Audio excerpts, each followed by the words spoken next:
Hey guys, how's it going? This is the Dark and Rose here, and wow, surprisingly, I'm back with another round of narrating for A Beacon of Hope.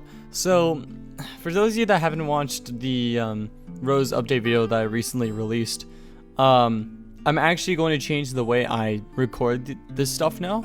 So, for this, I'm going to be doing like 3 sessions of this narration that you guys are hearing.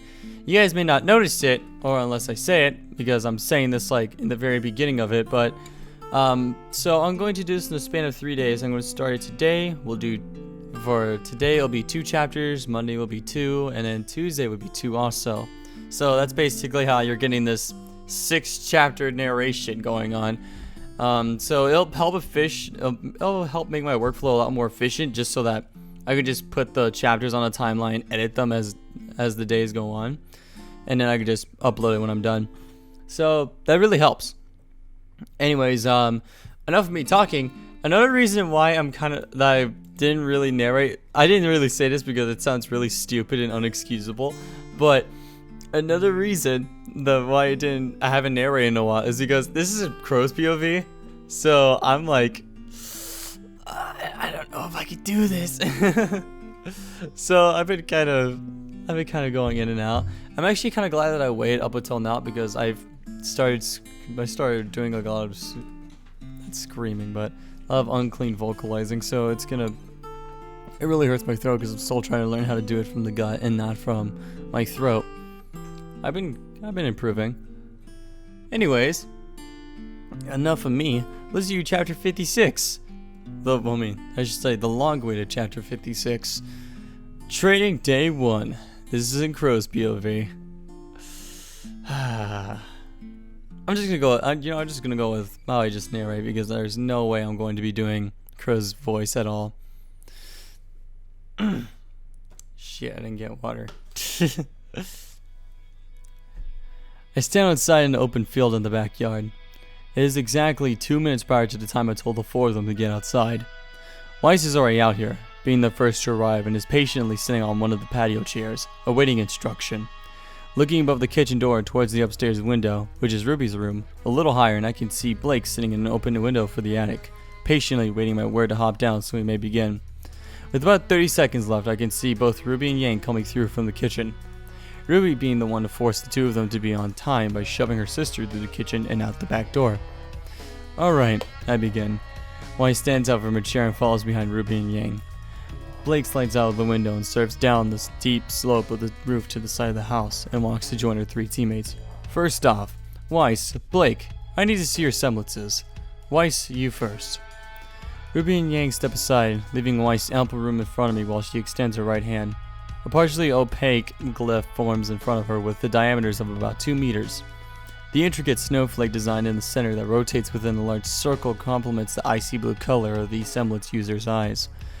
I use them mostly with dust for various effects. Without Merton asked her to use the dust chambers, I can only make this glyph, which is more of a basic shield, platform, and launch pad, she explains before making it disappear. Weiss, what about the fancy tiny glyph that can block a crap ton? Leah speaks up, and hearing that instantly draws my attention. It's nowhere near perfected, she states simply, but it seems Weiss is misinterpreting the meaning of training. Weiss, show me that glyph, I state, and her eyes snap to me in minor surprise, but she poses no argument and forms a small glyph in the palm of her hand. It is completely solid, but the tiny size pales in comparison to the one she formed moments ago.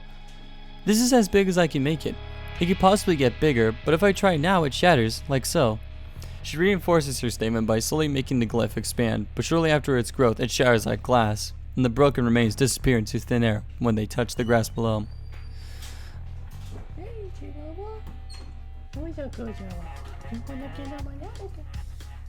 Oh, sorry, out my head. Alright. She needs to keep using that glyph to adjust her body to it. It will most likely grow on its own, and be able to form much quicker. That's not a problem. Blake, what about your semblance? I turn my head to the Faunus girl, who takes a deep breath. I can sense a spike in her aura, and what feels like 2 people taking the place of 1. She takes the moment to sidestep, leaving an exact copy of her standing there in the same position she was in prior to her sight movement. I can create a shadow clone. It is not very durable and cannot stay in appearance that far from me. I use it as a platform to push off of either on the ground or midair, or as a shield to take a fatal hit for me should it be required. I walk up to the formed copy and gently place my palm to the forehead. I am not surprised to see that it is fully solid based on the fact that she told me she uses it as a platform. I give a gentle flick of the forehead to it, saying there to be no change. I do so again with much more force, and surely enough it dematerializes. Form it again, Blake, but do it slower and focus more. I stay, and as requested she does so again. I watch her carefully, her aura not spiking as much, but gradually building to the same peak as earlier. When she sidesteps this time, I look at her shadow clone. It's the exact same as earlier, but as I step in front of it, I jump. But as I step in front of it, I jump when the eyes move to focus onto me. Something wrong? Blake asks, and I shake my head, flicking the clone with the same strength from earlier, and surprisingly, it doesn't disappear. I do so once more with another increase in strength, becoming satisfied with its dematerialization. Fuck! I'm fucking up already. The more aura she focuses onto it, the closer it becomes to a doppelganger. And how far can you be from one before it disappears? 2 meters at most. I nod my head in response, already knowing the exercises I will put these two through. Blake, I want you to sit on the patio and meditate. Try to focus as much aura as you can and hold it at the peak. If you break concentration, then continue doing so until I come and tell you to stop. Blake nods her head and walks off to sit at the edge of the patio where she sits cross-legged. Her palms rest on her lap, her eyes shut, and her body becomes completely still. Her focus shows she has done this before, but what I will have her do later will possibly push her body to a quick limit. Weiss, how many enhanced glyphs are you capable of making so far? I can only make 2, and he needs to be centimeters from my hand. My others can be made at much more impressive distances. Again, I nod my head and look to Yang, getting an idea in my head. Yang, Weiss, focus mid-training with those glyphs. Yang, I want you to throw only straights to each one. Alternatively, Weiss, I want you to get rid of the glyph after each punch. Keep doing that until one of you collapses from exhaustion. Think of it as an endurance match. Yang's stamina versus your aura pool. The two of them grin at the idea and move further away from the house and not disturb Blake, who already appears to be deep into her concentration. And me, Uncle Crow? I hear RWBY ask. Her fists are clenched underneath her head, and her gray eyes look at me in deep focus and expectation for me to have something outstanding for her to do. Get Crescent Rose and meet me out front, I say. She is excited to say the least and runs inside the house with me not far behind. Zwei?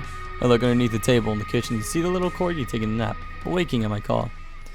Gonna need your help, little guy. He answers with a happy pair of barks and begins running at my side while we go to the front. We're joined moments later by RWBY, carrying her Crescent Rose in its compact form. First, hand it over, I say, and the saddened look on her face shows she knows what is coming.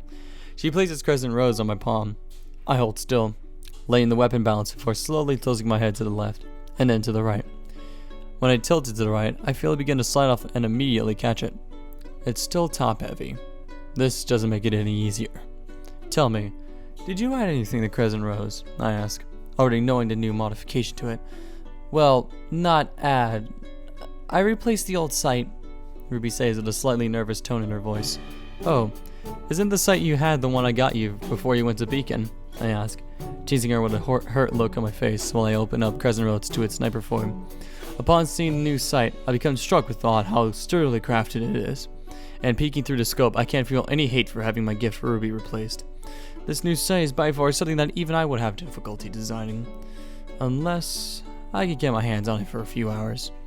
It was a gift from Weiss. I couldn't just not put it on.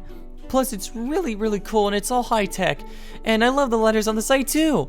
RWBY rambles on and on, feeling as though she hurt me dearly for not using the site I got her. She's far too kind-hearted. If she were to turn down this site, I would be the first to call my niece a downright moron for the very first time in my life. It's fine, RWBY. In fact, I think this new site will do you well when it comes to long-range combat. However, what we are here to work on is your quick-shot accuracy. I look at her and hand Crescent Rose to her. Get into your standard stance. While I give her the command, I turn around and walk a few meters away. When I turn around, I see her with Crescent Rose's blade resting on the ground, and in a prime position for her to either look through the sight to shoot, or tense her shoulder and swing her blade, just as I've taught her. Her right hand is along the shaft of the weapon, holding it close to her body with her left hand further down and her index fingers inching out to reach out and pull the trigger. Itching out? What? I added a word.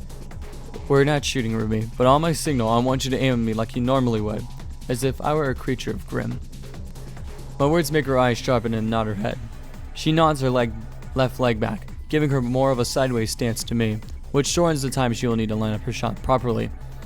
I keep my hands on my side, taking a few deep breaths before I finally shout, "Draw!" A command she aims her weapon, but the real lesson is just beginning. As her right eye closes and her left lowers to the sight, I bring my hands out in front of me. What I want to teach her is that she can't always look through her sight to aim her shots. I focus my aura into my hands, causing them to glow brightly, and once her eye is finally in the perfect spot to see through the scope, she jumps back and drops crescent rose from the blinding flash I used. "Ow, ow, ow!" she screams, placing a hand over her eye, then looking at me with a dissatisfied expression written all over her face. "Sorry, RWBY, but that was to prove a point." Damn pop filter. That wasn't in the dialogue. While I speak, I begin to walk towards her. You want to be accurate on every shot, but that is just not possible with the quick enemy in range. You rely on your scope, or at least you rely on looking through any form of sight, even if it's just a simple iron sight. I want you to shoot without needing to peek over the barrel. Your enemy won't always wait for you to line them up. Your evil creature of Grimm for this training will be Zwei. "But Uncle Crow, I don't want to shoot Zwei," she pouts. I reach out to Crescent Rose, carefully taking off the scope, giving her a serious glare that makes her take a step back. "RWBY, without a sight, you couldn't hit Zwei to save your life." The look she gives me isn't of discouragement. It is the exact opposite. "There's not a target in this world I can't hit, Uncle Crow." She pouts, then looks at Zwei, who has been walking next to me the entire time. "Let's do this, Zwei." That's my niece. "Alright, Zwei, just dodging and stay in sight. Go." Zwei darts off to about the distance I was at previously and begins to bark, signaling he is ready. Such a responsive dog. Seriously, I wish I had a corgi like Zwei. Corgis are adorable, by the way. I decided to leave those two alone and walk to the backyard to see how the other three are faring so far. When I walk through the kitchen and out the back door, I am greeted by a blinding purple light to my right. How can she? Already? She's far too skilled. I'm certain she must have an insane amount of combat experience, but how? Blake. I speak in a whisper to not startle or break her out of focus. I want you to activate your semblance right now. The bright purple light begins to fade. I walk to the front of where the light is, and once it is fully faded, I am left with the sight of two identical faunus girls staring at me, even blinking in perfect sync. Thankfully, the real one shakes her head and begins to sway, appearing to be weak from the intense usage of aura. I feel dizzy after that, she groans, placing a hand on her head. However, both of us become treated to a very large surprise. Don't be so dramatic. The other states with a roll of the eyes. Blake, the real Blake, and I look at the doppelganger in response in surprise. I reach out, poking in the forehead, and immediately a dissatisfied look is shot towards me. Don't do that, it states tipfully, and I raise my hands up in forgiveness. Well, would you kindly do me a favor and just walk a few steps over there? I point in a random direction. That should get rid of you. The clone stands up, shrugging her shoulders while she walks past me. And just as predicted, it disappears after going too far from Blake. That was an experience. I comment and look back at Blake, who is still giving off a confused look to where her twin just disappeared from. I'd rather not do that again, she whispers, still panting from exhaustion. Well, I would like you to meditate again, and this time, cut it down by about 20%. You want your clone to be able to move at your will, not to think independently, I say, still recovering from being told off by a mere manifestation of aura. That has gotta be funny. I bet you there's going to be a scene later on that has that happening. Yes, sir, she mutters and takes a deep breath before going into her meditating for a second time. I decided it'd be best to leave her alone and decide to go over to Weiss and Yang, both of which are starting to feel fatigue. Yang's right straight is starting to slow down, possibly from soreness of having it thrown constantly. Weiss's glyph is apparently just barely on time and solidifies at a much slower rate than when she first introduced it to me. Yang appears to have already known what I wanted to show her since she is not using all of her aura in each punch. I was about to say pinch for some reason. The exhaustion written on her, however, tells me she learned her lesson far too late. Whether she likes it or not, she will need to learn to manage her aura usage. and putting her up against Weiss, who appears to be ideal in that department, is no less than a perfect scenario. On top of that, Weiss is now getting to test her semblance in a more thorough manner that should leave her with a better experience of the feeling when she activates it. She can control her aura enough to create something powerful, but she is incapable of maintaining it for long, or putting more into it. When I am done with her, I expect her glyph to be at least double in size. You two are doing well. Keep it up.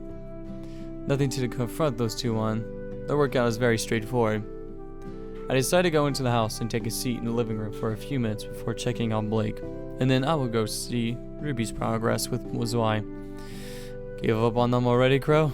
Ty asked while I step into the living room. He is sitting back on his recliner, leaving me to lay back on the couch before responding.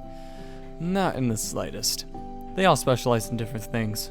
They have no idea how lucky they are with the diversity within their team. One member could help cover for the weaknesses of the other. It is very good to see. Strongest of them? Yang. Fastest? Ruby, of course. Smartest? I'm still debating on that one. Weiss and Blake both are very intelligent in their own rights. I answer, now thinking of who of the two would be the smartest. I would say that it appears Blake is the one with the most aura control. At least when she has time to think about it. I want to sharpen her ability to focus to build up aura in seconds rather than over 5 minutes of pure concentration. I feel slightly uneasy around her for some reason. There is nothing she hides from her team thus far, but I am sure there is a very large detail Team RWBY is hiding from us. Or me, at least, since I am the only one who formally speaks to her.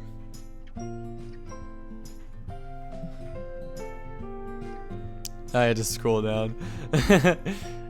What makes you think that, Crow? Ty sits up from his recliner, looking at me with an overly interested expression on his face. She's far too talented with her mental focus and aura control. Something like that requires one to be able to completely forget everything going on, and quite frankly at her age, that should be impossible. Don't you think you're overreacting? You forget that there are people in this world that are capable of surpassing the normal feats of hundreds and hundredses. Don't forget you are one of them, Ty whispers, but his compliment attacks me differently. I am considered as good as I am because I had you, Summer, and my sister with me. You and Summer were two of the best when it came to backup and attack support, and it was a security blanket I needed to go all out with little fear. Those days are long behind me. I sigh.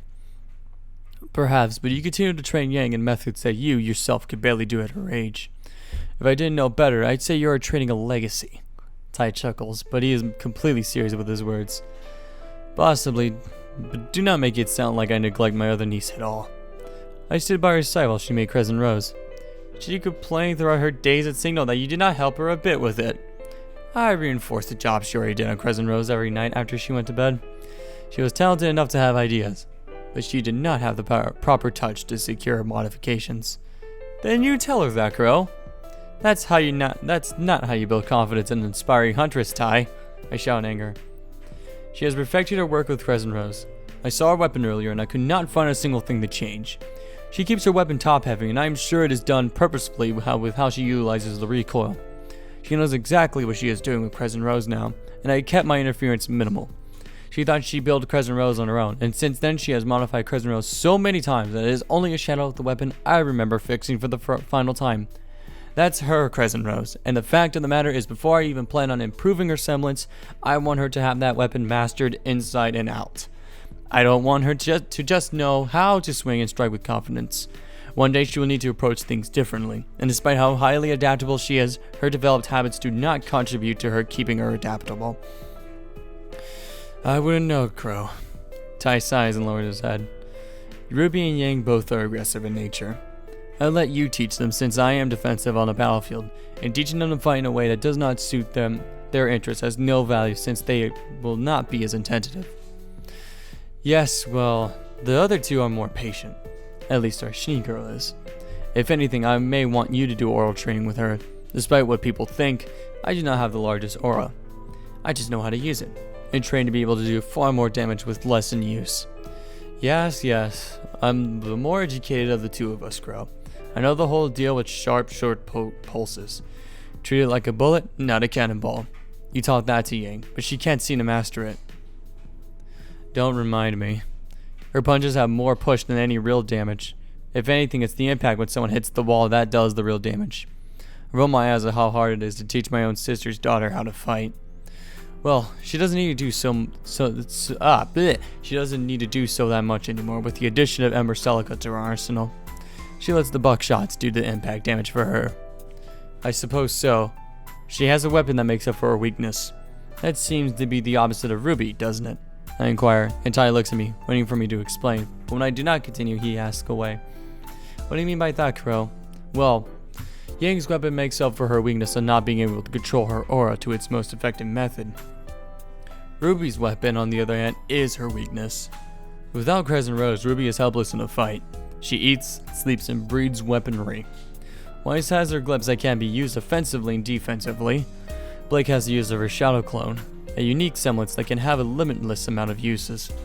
Yang is her own supernova for its sake. And my mention of Yang, Tai groans and falls back into his recliner again.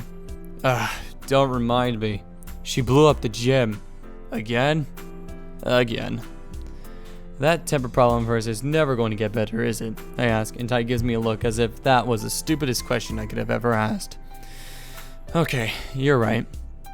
I sigh, standing up from the couch, figuring I should go to check on Blake before she focuses far too much aura into herself again. Checking on Belladonna? Tai asks me while I make my way to the doorway. Bella what now?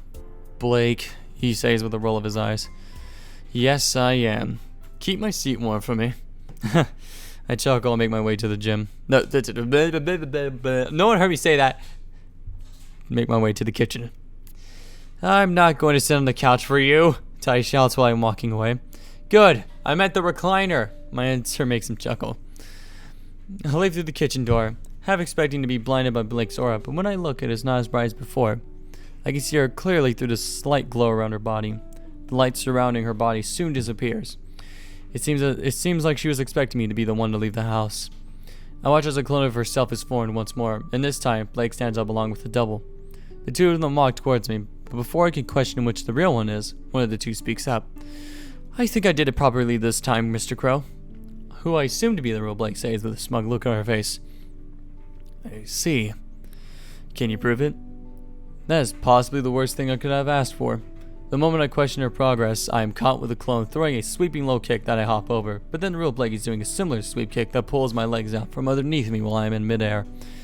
Had I been ready for it, it is an easy attack to dodge, but she displayed the coordination that she is capable of having with her current clone. While I fall, I decide to show my own combat ability. I place my hands below me, catching myself on my palms instead of landing flat on my ass.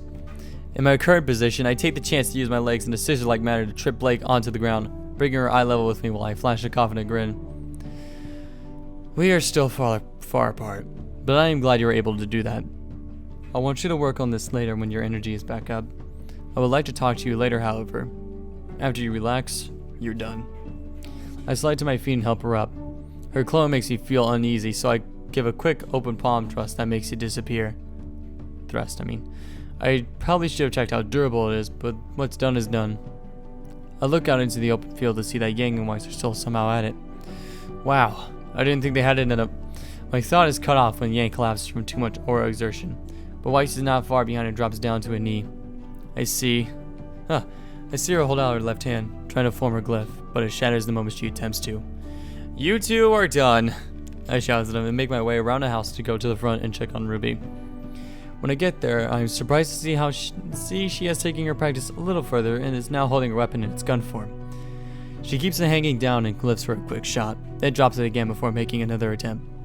Hey, I thought you were going to practice with Crescent Rose fully extended, I say.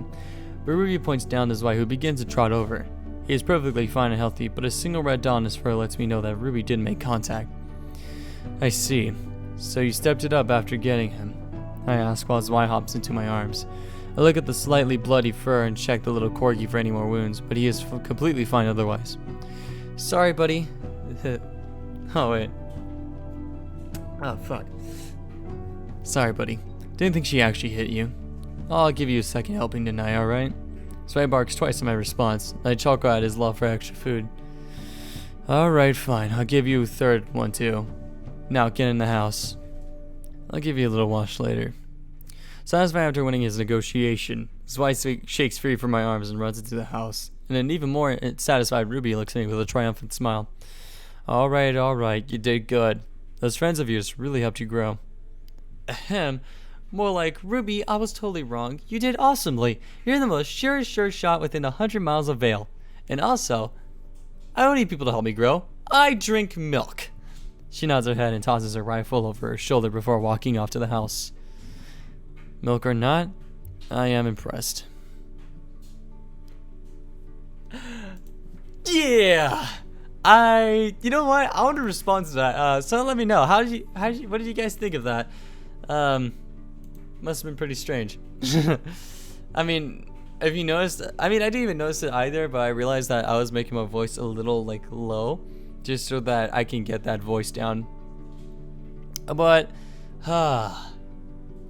I'm going to finally not do that, because it actually does make my voice feel a little like weird afterwards. Anyways, here's chapter 57, the start to a daring evening. Ooh, this is in Weiss's POV, and man, my hair is fucking soft. Alright, let's begin. Seriously, Ice Queen? You're really this tired? Yang sighs as we walk into the living room, or rather, she carries me on her back into the living room. Mr. Crow's training left me completely exhausted and weak. I thought I would be able to move no problem, seeing as Yang completely collapsed when we finished, and I had enough strength to catch myself on one knee. But yet again, I am reminded that aura alone does not help recovery. Yang has the physical capacity to supersede some of the required healing effects of aura. But we'll leave one person down for the count without any aura without any aura to mend fatigue and injuries will not necessarily hold down Yang, considering her body's natural strength and willpower. I told you to just leave me there, but you decided to ignore me and carry off like a true barbarian, I protest. Once you arrive in the living room, I am greeted by odd looks from Mr. Xiaolong and Blake, who is sitting on the floor with her back against the foot of the couch and watching whatever sports are on TV with Mr. Xiaolong. I knew she was royalty, but this is ridiculous, he comments. He keeps a straight face the entire time, but Blake and Yang can't help to contain their laughter at the joke made. It was a joke made in good taste, but I still begin to blush in embarrassment in my more helpless state. If I'm going to get to a level I can be proud of, then I'm going to need to do things in a much more determined fashion. Yang is careful enough to go beside Blake and lower down to a knee, leaving me room to fall back onto the couch and do my best to shimmy myself towards one side to leave the room to fit another two people. However, Yang decides to sit on the ground next to Blake and lead her head on Blake's shoulder, who quickly pushes Yang away. Aw, come on, kitty cat. I busted my ass with Ice Queen. Let me have this. What's that supposed to mean? I interrupt, but Yang doesn't so much as turn to look in my direction. We've been through this, Yang, Blake responds, then slides away from Yang, leaving the blonde brother sighing in defeat. After Blake inches away, she leans towards Yang to lay her head on Yang's lap with her back on the ground, still leaving her in a position to watch TV. You're my portable heater. I do the resting, you do the heating. You're no fun, Yang sighs, but with a much happier tone than earlier. I see. You two aren't really dating yet. My daughter's just a really good heater. I think it all makes sense now. I knew Yang wasn't capable of finding anybody decent. Mr. Xiaolong says in the same stern expression that makes me and Blake snicker, leaving Yang to be the one to look at her father with embarrassment on her face. No, we are dating. She asked me about 37 times, possibly more, so after getting annoyed, I decided to finally say yes. Blake's answer leaves me clenching my stomach from laughing so hard, and Yang becomes the center of all of our jokes for the time being. Hey, it was 26. Get it right. Yang folds her arms, so giving annoyed stares to her father and Blake. Where's Ruby? I interrupt, looking around to see a lack of her. Mr. Crow ends why. Miss you're the half-wise? I hear Blake speak up with a teasing tone, but at the sound of his wife's barking, she jumps and clings to Yang. I can hear a little paws flying past the living room and going straight for the kitchen. And the next person to enter the house is Ruby, who turns into the living room and hops onto the couch after seeing me there.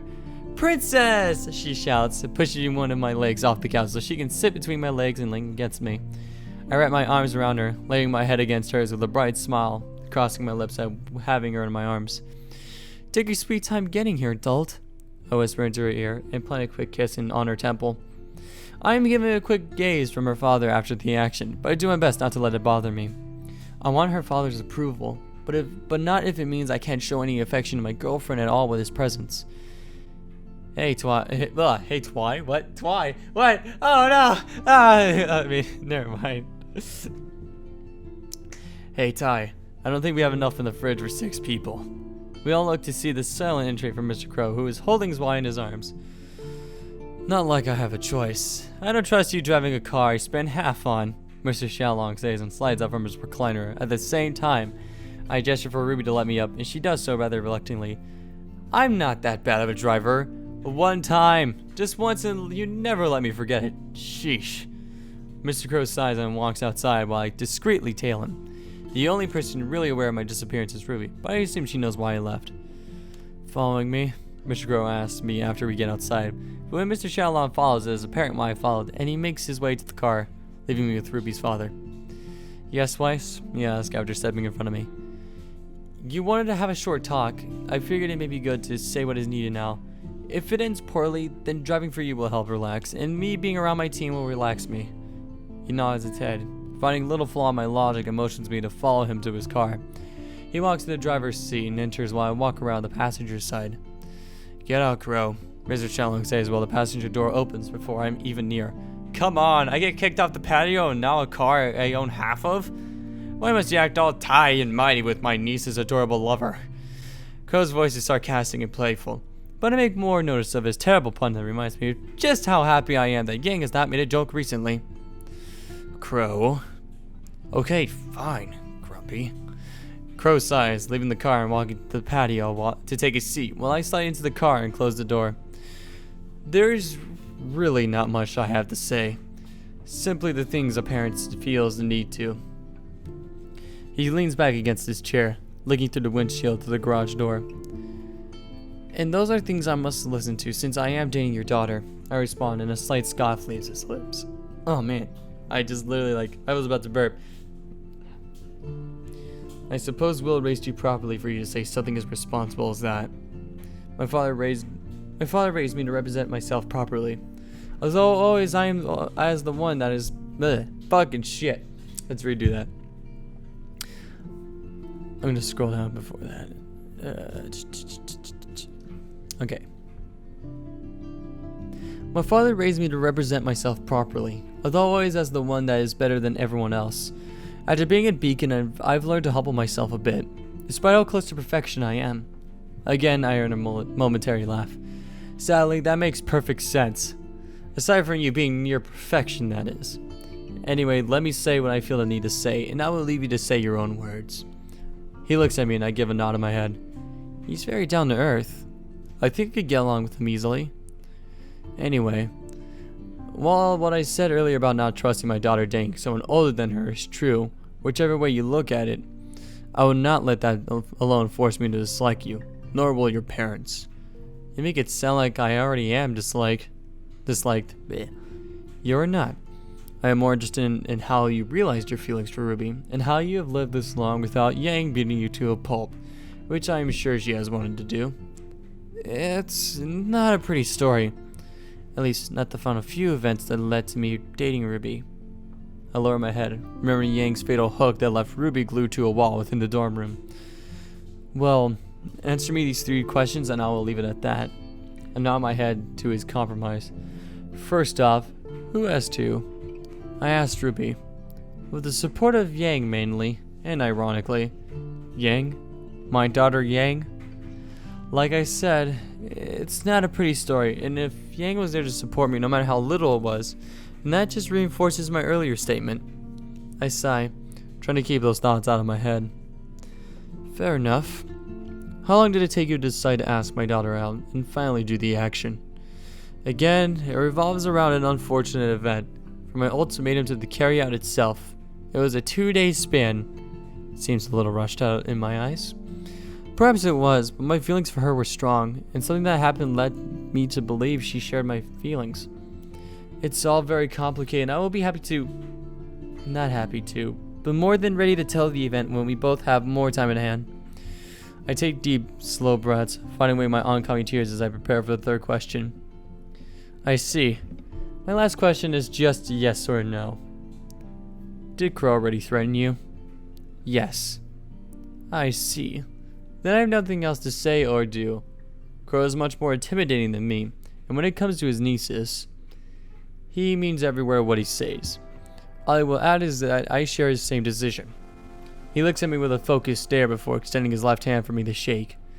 I reach out to do the same, but during the handshake he pulls me in and gives me a gentle hug that leaves me surprised. Welcome to the family. I smile from his one-armed hug and make my way out of the car, feeling much more at ease with myself.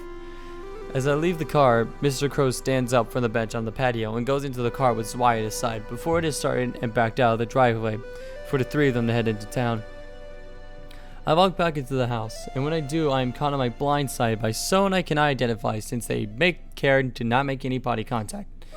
My eyes are covered by some kind of cloth, and I am carefully being led up the stairs. Yang, Ruby, I swear, when I find out which one of you this is, I will make your evening very unpleasant. Ruby, I will go through your cookie stash. Blake, I will put Zwei in the attack and lock the window from the outside. And Yang, ooh, the numerous methods of torture and murder I've thought of throughout my years on the search shall be brought down upon you. My threats also go ignored, leaving my captor a mystery. As I am carefully led to the top of the steps, I am turned to go in the direction of Yang's room and the bathroom. After a few more steps, I am turned to the left and therefore placed into Yang's room based on my memory of the house's layout. After I am led into the room, I hear the door being kicked closed and the cloth is taking off my eyes, allowing me to look over my shoulder and be greeted by the straight face of Blake. The anger on my face is apparent, and before I can raise my voice and scream a healthy combination of insults, she places a finger to my lips. I was blackmailed by Yang into this. The picture she has, I am both willing to kill her and somewhat complimented. After she speaks, I reach up and move her finger off my lips. And why am I being dragged into this? Actually, I dragged you and Ruby into this because I refuse to go down alone. Blake pulls out her scroll and shows me the video she has of Ruby and I kissing earlier today, and a very revealing panty shot that appears to have been from the day I arrived. I am not sure Crow and Mr. Tai will be happy to see either one of these. You dirty blackmailing faunus! I shout at her, my cheeks red with embarrassment. I try my hardest. So where is Ruby and Yang? I ask with little satisfaction in my voice. Blake points behind me, and when I look, I see Ruby and Yang sitting down on the floor. Yang has a bright smile on her face, and Ruby has her head down, clearly not satisfied with the blackmail either. Hey, Weiss, Ruby says while keeping her head low. I told Blake to leave you out of this, whatever it is. Wait, they haven't even told you? What the hell are you two planning? I look at Yang, then at Blake, who now joins the other two and motions me over. Yang is the one to answer me.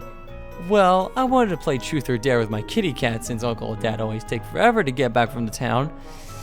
And she said that she will if you two join. Then I said, sure, if she could actually convince you two to do it, and she pulled out her blackmail card. Yang leans back, laying her head on the side of her bed and begins to giggle. My kitty cat's a smarty. More like a sneaky devil. I growl and move to sit next to Ruby, who wraps her arms around me in a gentle hug. Alright, you three know the rules, I'm assuming, Yang says in a gleeful tone and reaches behind her to pull up a bottle. It appears she just emptied considering the residue left inside. Since Blake decided to drag you into this, I think she should have the honor of starting. Ruby and I look at each other nervously and take a deep breath. Both of us turn our heads to the bottle as it begins to spin from Blake's quick wrist flick. Everyone's eyes glued to the spinning glass bottle, except for Blake, who patiently waits for it to stop. Ruby, truth or dare? Blake says before the bottle even starts. What? It didn't even point at me! Ruby claims, but seconds later we all go quiet when the bottle stops directly in front of Ruby. Now that the formalities are gone, truth or dare? Blake smirks, looking at Ruby with a gaze that has a mix of playfulness and intimidation. Truth, Ruby says without hesitation. Smart. Play it safe. We have no idea how pissed Blake is at Yang. How loud was Weiss screaming during prom night?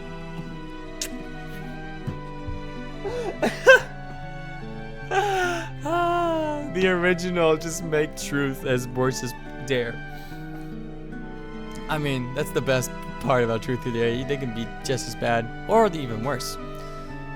Damn it, Blake! My eyes widen and my cheeks go red at Blake's heavy shot of a question. Ruby's face takes on a similar expression, and Yang looks at Blake with her hair starting to flare up. Blake is using Yang's own game as a way to get back for the blackmail, although I wish she would have found a less embarrassing question to ask. Well, her thighs kind of stop most of the noise, Ruby answers, and I quickly reached over and cover her mouth. Yang is completely jaw-dropped, and Blake is laughing her ass off. Don't! Why did you answer? I scream and she yanks my hand off with her lips so she can respond. It's truth or dare. I have to. It's the rule. She pouts, her cheeks just as red as mine when she looks down and fidgets in place. Why must you be so adorable and naive? Just spin the bottle, dunce. Sorry. She looks at me with her soft eyes, tapping her index fingers together nervously. Her sweet little face forces me to look away. So cute. Finally, I hear the bottle spinning, and when it stops, I look down to see it pointing at me. Truth, I answer before Ruby could ask me the question. I don't plan on getting too brave in this game, lest I am ready for a trap. Ruby may have been the safest person to take a dare from, but I'm still not sure just what she made you to take advantage of the situation. What did you talk about with my dad? Look at her in surprise as to just how quick she is to take advantage of this game. I don't very much approve of it, but I am far too stubborn to give in to anything, even a simple game. Plus, if I call in the flag now, Blake may very well show that picture and video. Just that he trusts me with you, and I wanted to know how we ended up going out. While I answer, I reach out and give the bottle a spin, smirking to no end when it lands on Yang. Yang Xiao Long. Truth or dare? I smirk, ready to get even with Yang for being the one to start this domino effect that now has Ruby and I stuck in this situation. Dare. I'll get you back later in the game anyway, she says with a confident smirk. We'll see about that. I dare you to let Blake... fucking cliffhangers. Oh man. Whew, Jesus Christ. Oh man. It's been a while since I watched Gang Grumps. Sorry if I'm getting all sorry if I just went into a totally different topic than RWBY, but before starting like this session of narrating, oh by the way, this is a new session if you're wondering. Probably might get cut out anyways. Maybe not if you guys are still hearing me. But the last thing I heard before like starting this like session was my dick's falling off. Ah, fucking Aaron Hansen, or Eager Raptor as most people know him as. Anyways, go watch some Game Grumps whenever you're done with this. They are pretty fucking funny. Anyways, let's get down to chapter 58. Deserted duos. This is in Ruby's VLP. And I made the worst like decision to eat popcorn with chili powder, and that makes my throat very congested. Or that makes like saliva thick, and it's kind of hard to keep my voice from being raspy as fuck. Anyways. Oh fuck. Okay, there we go. Let's do it. This is, yeah, like I said, this is in Ruby's POV. Alright. Damn, I wish I had my headphones on. No. You can't be serious, Weiss. I can't let Blake do that. Are you kidding me? My sister pleads and begs while Blake leaves the room with a grin on her face in search of the item she needs. Your game and your rules, Yang. That is, of course, if you want to give Blake whatever photo you have so we can all rest easy. Weiss smiles. She has my sister completely trapped in a corner, each way both destroying her pride. Ugh, this isn't fair. I just wanted this to be with Blake. Yang shouts, trying to change the topic. Well, the picture I am not so worried about, but you're the one who supported her when she recorded that video. In the end, you dug your own grave, Yang. Weiss counters, bringing the conversation back to where it began. You weren't serious with that dare, right? Please tell me you weren't. Yang sits there, panicking, her fingers interlaced in a pleading motion, so Weiss, who appears to be enjoying this far too much. The picture and the dare is off, Yang. It's that simple. But I just... Snip, snip, Yang, Weiss taunts, and Yang winces at the twin words. Fine! Yang shouts and pulls out her scroll, placing it on the ground where Blake has been sitting. Blake can delete the stupid picture! Looking at my sis how she is now is a bit painful. The moment Weiss completed the sentence of the dare, her eyes went wide. She went into an instant begging face. Something I have never seen her do in all of her life. To think Weiss would be wicked enough to dare Yang to let Blake cut her hair is beyond my comprehension. Yang gets defensive when someone even touches her hair. I can only imagine the rage or pain she would have gone through if she refused to give up the picture. Alright, Blake, the picture's yours, Weiss calls on, and instantly Blake comes in through the door with a smile on her face. You two tricked me? Yang asks in realization and shock at the crafty thinking of the monochrome duo. quite effectively too. Thank you for your cooperation, Yang, Blake says while picking up the scroll and sliding through until she finds a blackmail picture of herself and makes short work in erasing it. At the same time, she takes out her scroll, giving Yang's back and then kneeling next to Weiss while she goes through to erase the image and video that were taken earlier. Everyone being satisfied with the ending result, aside from Yang that is, we all decide to continue with the game, much to Yang's surprise. Next time, Yang, how about you play it clean? Weiss sighs, reaching an arm around me to pull me against her. Last thing I need is Ruby and stuck between a rock and a hard place. Aw, she cares. Fine, fine. My turn to spin then. Yang reaches out to the bottle and gives it a firm turn. It lands on me, and Yang flashes me a confident smile that makes me feel whichever I choose now will be a trap either way. Alright, baby sis, truth or dare? She says, oh, okay. She says each word with a slow break in between. With Yang holding the reins, I'd rather not take any chances. It's best to go conservative. Truth, I say for the second time during the game. Perfect. Let's hear how long you had a crush on Weiss. Yang smiles at me. It's a pretty tame truth, but still embarrassing nonetheless. Well, I begin and feel Weiss press her lips to my cheek when she makes a hardcore blush coat my face. Since after the Emerald initiation, she yelled at me and all, but she saved me, yelled at me in porch class a few times, then started bringing me coffee and night and tutoring me. Weiss just always made me feel so back and forth, and I guess each time she made me feel fourth. It was just, I fidget where I am sitting, and Weiss makes it a point to hold me tighter and apply another kiss on my cheek. Dolt, she whispers in my ear and holds me tight in her arms. I reach around her with my right hand to hug her while I spin the bottle with my left. I wrap my left arm around Weiss, completing the hug and ignoring the bottle until I no longer hear the glass rotating on the wooden floor. Blake, I say, after looking where the bottle stopped. Truth or dare? Let's make it a truth for now, she answers with a smug smile on her face. What are the top 3 things you like about my sis? You gotta explain too, and no sarcasm. I grin. Blake gives me a scolding stare while I snuggle my face into Weiss's shoulder and watch as Yang looks at Blake with piquing interest. After a long silence, Blake closes her eyes and sighs. Well, I love her hair. It's warm, smooth, soft, and looks great on her. Plus, it reminds me a bit of yarn. Blake looks away from the 3 of us, although the slightly growing blush on her cheeks makes us all smile. Especially Yang, who reaches over and pulls Blake onto her lap. Yang, you let me down this instant! Our deal, kitty cat. You said if I don't beat anyone to a pulp that acts like an ass to you because you're a fondest, then you'll sit on my lap whenever. Of course you remember that. Anyway, Blake begins to continue, blushing more now that Yang is holding her. Yang leans to one side, her face appearing around the side of Blake's arm so she can look at Blake's face while she goes through the other 2. I like her personality. She's confident, protective, caring when she needs to be, and so many other things. She's arrogant and thick-skulled, but at the same time it flaunts who she is as a person. Blake's monotone is broken while she speaks in more of a slow, thoughtful whisper. Her cheeks continue to darken while she keeps speaking about Yang. Alrighty, shit.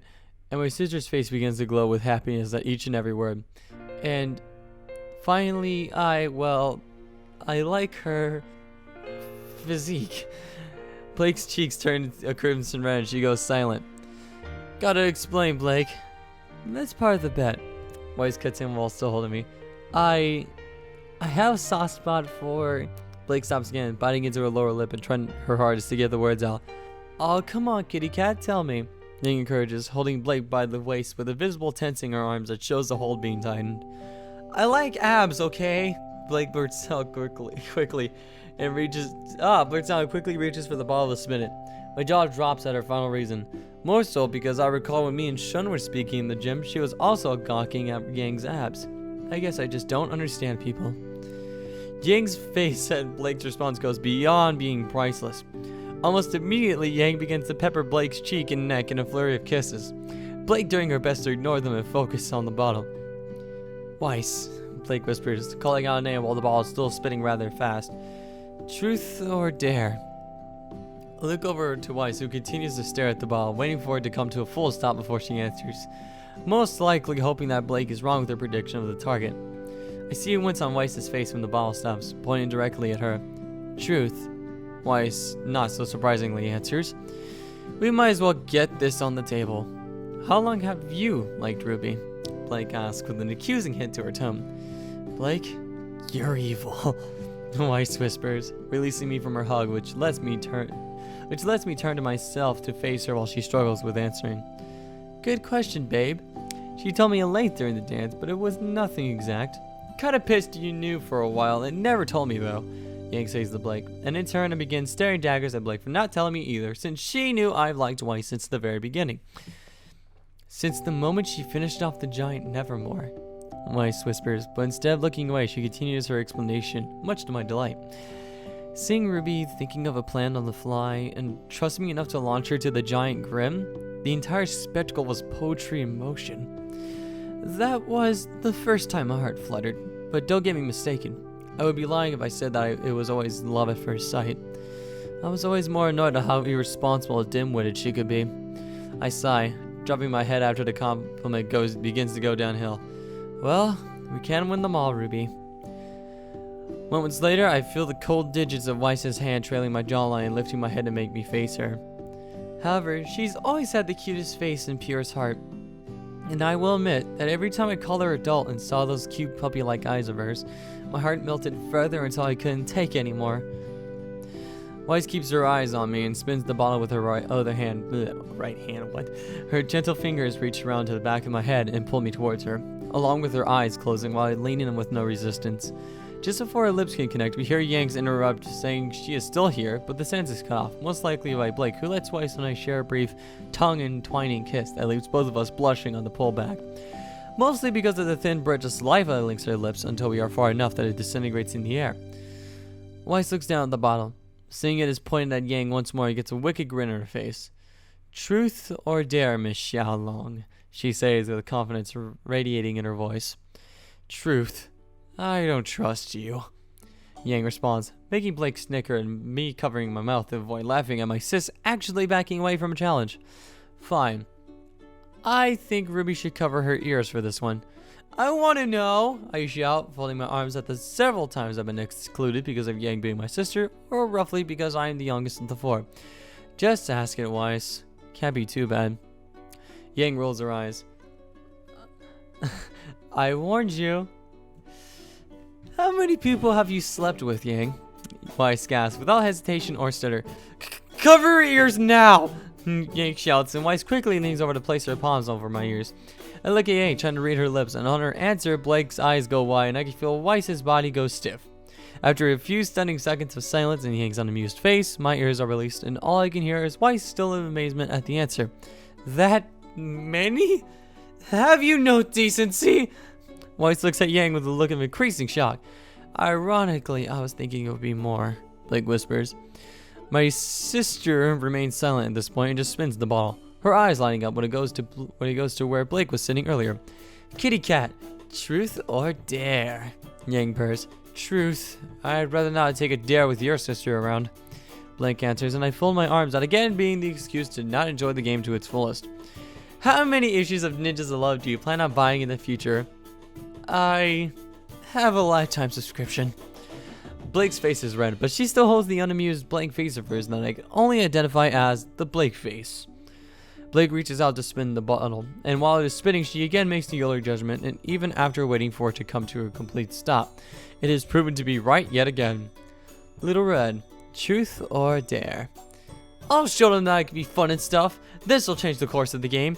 Dare. I grin, looking at Blake with a confident stare.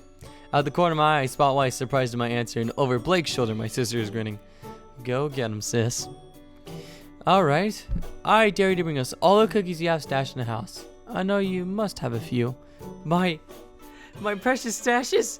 Woman, are you mad? Those are our emergency bundles, in case of, well, an emergency. I stand out, taking a deep breath as I leave the room and shut the door behind me. First place I go is into the attic and look around my large workstation for a loose floorboard that has 2 boxes locked up in an air-compressed bag to keep them as fresh as when they were bought. I carry the bag down and open Ying's room door, sliding it across the floor and closing the door before now going into my room. I move my dresser that's against the wall, exposing a hole behind it that I can reach into and pull out another bag with 2 boxes in it. My babies, Mommy's gonna miss you. I sigh, pushing my dresser back into place and carrying the other 2 boxes tightly in my arms while I return. The person most surprised is Weiss, who already opened the bag to find that one of the boxes are empty, and the other is filled to the top with cookies, just like the ones in my arms are. Ruby, this is beyond comprehension. They're my emergency stash! I defend and sit myself down, spinning the bottle with my left hand, but still clenching the 2 boxes in my other arm until Blake makes me put them down and share between the 4 of us. This time, the bottle stops on Yang. Sis, truth or dare? Can't go letting my baby sis show me up. Now can I? Dare. I dare you to chase Blake with Zoe when they get home. Yang, if you so much as make that dog look at me, I will give you the cold shoulder for the rest of the vacation. Blake speaks swiftly, and immediately Yang looks discouraged. Sis, could you maybe give me something less relationship hurting? Yang mutters and I sigh, knowing Blake is very capable of ignoring my sister. Fine. I dare to wear Blake's ribbon as a blindfold for the rest of the game. I shrug my shoulders, finding that to be an odd yet fun alternative. Blake immediately supports the idea and reaches onto Yang's bed for her ribbon that has been there since morning and makes short work of tying it around the back of Yang's head and being careful not to tie any hair along with it. This is... I feel like Daredevil, Yang mutters, reaching her off of the bottle and spinning it when she finds it. It's going to land on Weiss, Blake says after a moment of watching. I'll believe you, kitty cat. Weiss, truth or dare? Yang shouts, looking at Weiss, although slightly off with her direction. Instead, she adjusts her head when Weiss begins to speak, so she is looking at Weiss directly. I suppose I will go with dare. Weiss rolls her eyes, waiting for whatever dare my sister thinks up. Well, since I can no longer see a thing, why not sit at my sister's lap for the rest of the game, and not complain at what she does? Yang smirks and gives a thumbs up to the door, although I assume it is meant for me.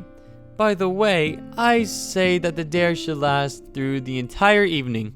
Thank you, Yang. You're the greatest sister in the whole wide world. That means you need to keep the blindfold on too, you brute. Weiss answers, but Yang is more than happy to do so, especially with the slight discomfort in Weiss's voice. Perfectly fine. Now get on my sister's lap.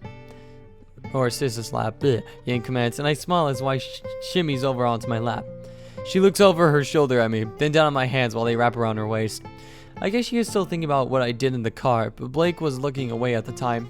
I'm not that brave. At least I don't think I am. I'm happy to have Weiss on my lap. Actually, elated is a better word.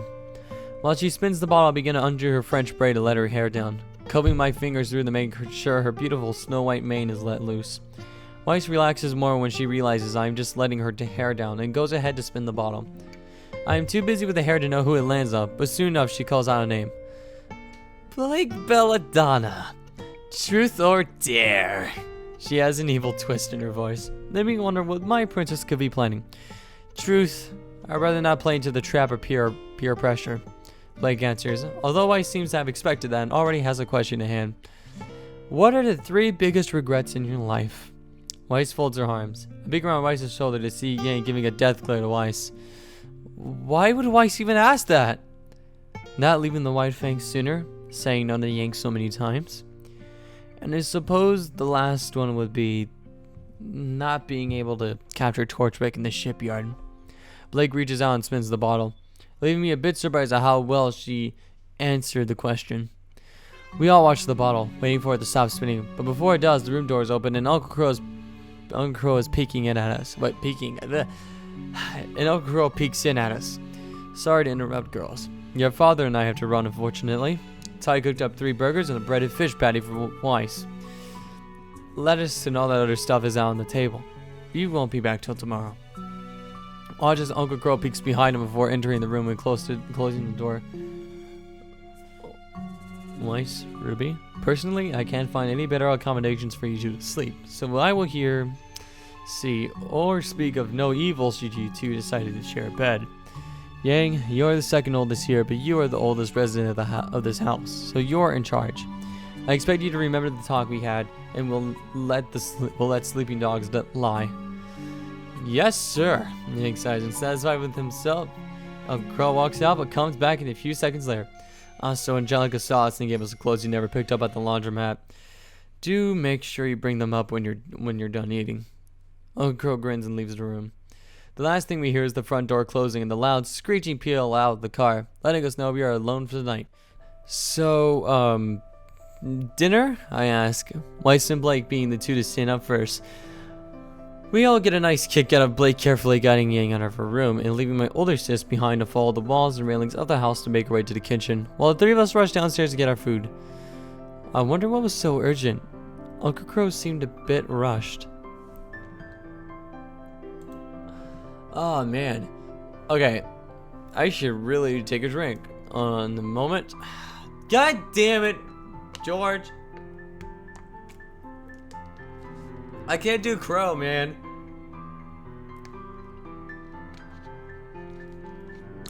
Sometimes I kind of wish I had like a person that could do Crow's voice. So I don't need to do it because I sound fucking stupid. In my opinion, that is. But let me know, what do you guys think? It's fucking stupid.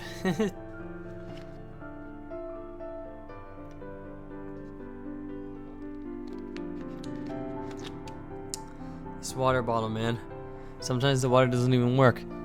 Alright, let's get down to it. Chapter 59. Retirement's not for everyone. The sightings of a rusty crow. Oh, great. This is in Crow's POV, by the way. Like, that's why I kind of said, God damn it, George. Another chapter with Uncle Crow. Or Crow Bronwyn. But I mean, this was probably before Volume 3 even came out. Well, actually. Nah, that's... No, never mind. Fucking... Okay.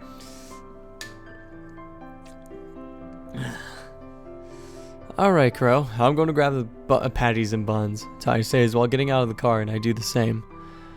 I'm going to go to the gym for a moment. Pick me up there. Crow, I seriously doubt we have time here for a workout. It's not for a workout, Ty. I need to organize something. I say and turn around and walk a few blocks back to get to the gym since the Ty parked right in front of the supermarket. When I get inside, I'm not surprised to see Shun working against a heavy bag.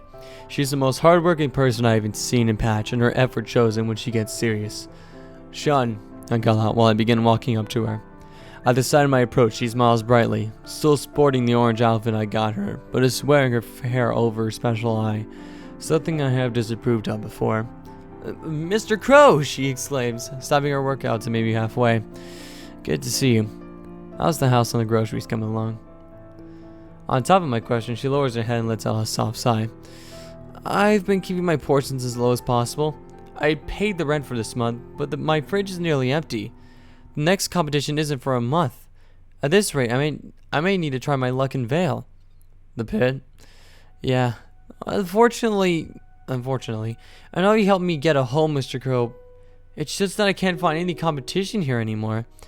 And if that's the case, then I may need to move the Vale or possibly find a way to deal with airship expenses there and back constantly. She takes another deep breath. Apparently she's been thinking about this a while. I see. Well, I have a job for you. And here. I reach into my pocket, pulling out a tightly wrapped amount of lian I gathered before leaving the house with the idea of hiring Shun in mind. She reaches out, taking the several cards and going wide-eyed at the realization that it is mostly filled with large quantity cards. She quickly places it in her pocket and nods her head. Anything, Mr. Crow. What do you need? Writes Brian, her pupils narrow with eagerness for whatever task I have of her. I need you to train Ruby in the art of kickboxing.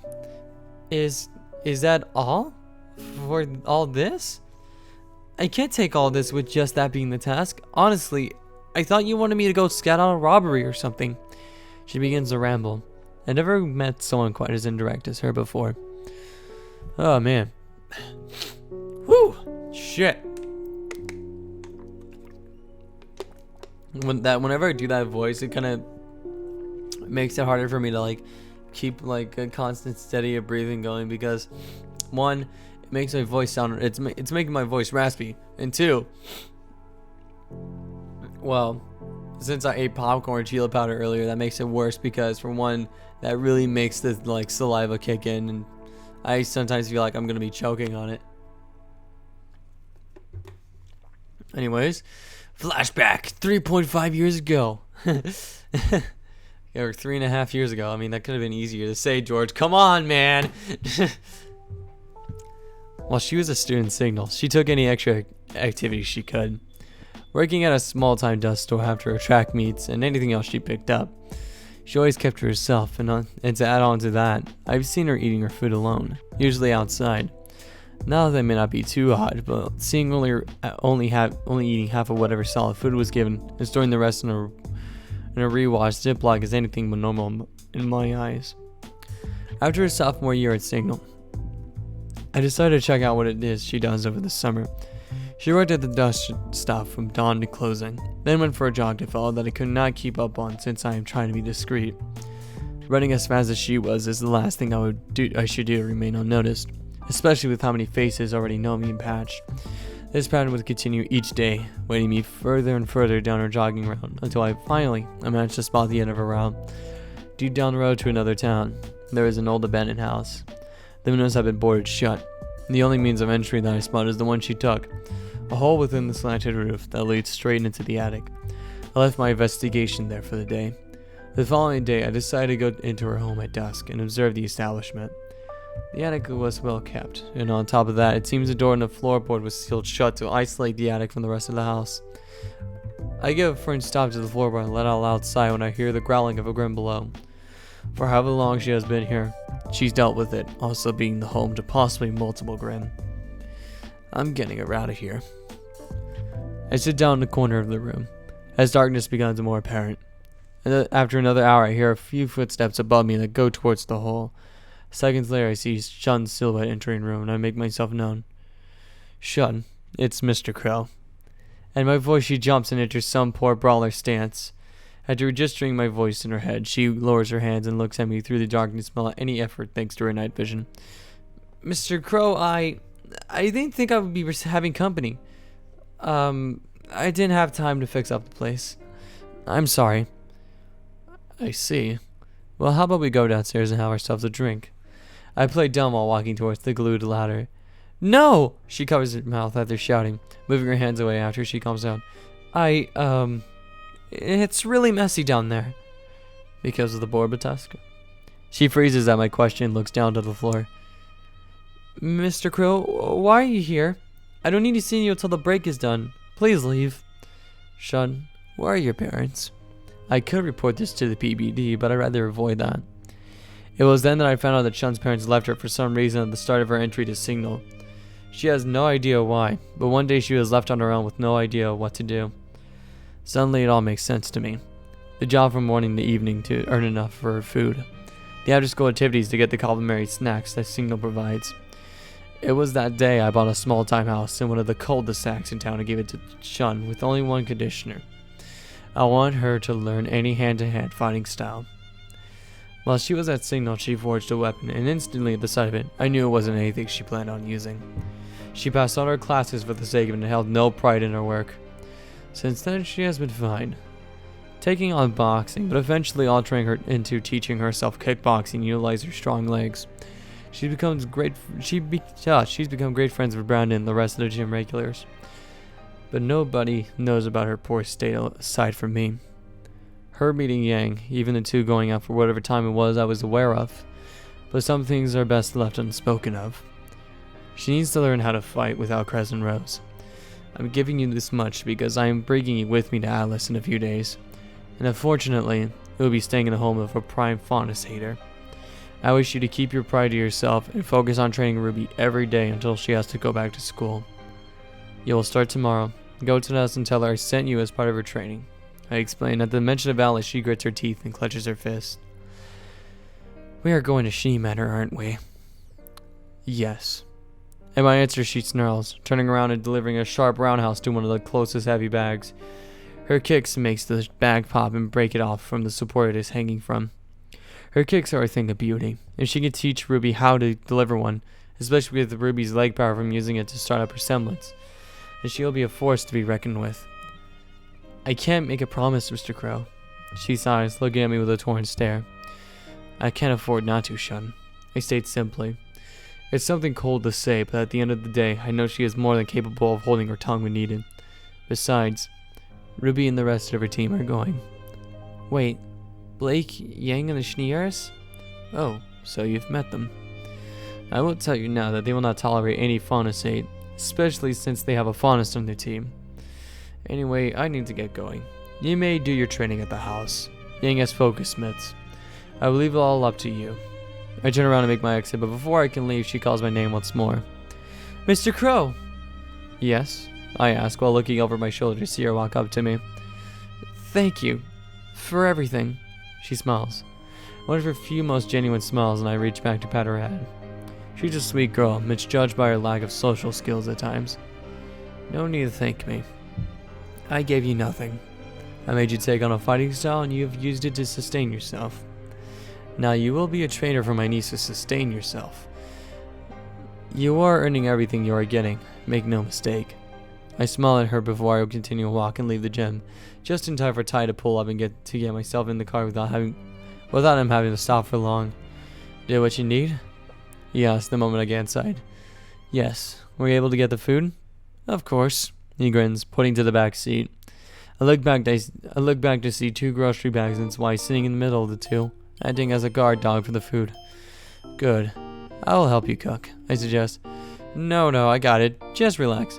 Oh, but I insist, Ty. Crow? No. And why not? Your cooking sucks. It does not. It's inedible. Now stop your arguing. Weiss loved my eggs this morning, I'll have you know. She's a proper girl, and most likely far too polite and wanting to make a good impression on the two of us. I bet you she made an excuse to not eat them. She said she's a vegan. She's a selective vegetarian, Crow. Now give up. Our argument continues for the entire ride, with me eventually submitting Ty and deciding to take a nap once we get inside, and to leave the girls alone with whatever they are doing, since I worked them several times over with training today. As I walked inside and sit down on the couch with Swy sitting on my lap, I lay back and get startled by Ty dropping a large laundry bag on his recliner. What the hell is this? I asked, looking at the large bag. Angelica was kind enough to see the car coming down and waited outside the supermarket with this bag, with all of Yang's clothes. She's definitely your daughter to forget that. I lay back, surprised to not get a smart comeback from Ty, who disappears into the kitchen, leaving me to fall asleep and recall several events from the past that decided to sneak up on me for some reason. Jesus Christ. Oh man, you're killing me. You're killing me, Smalls.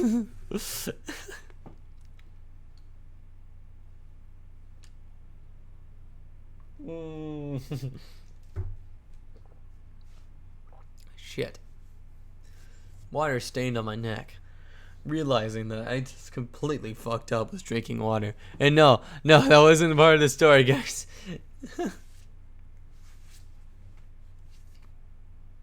I didn't really stain my shirt. Good.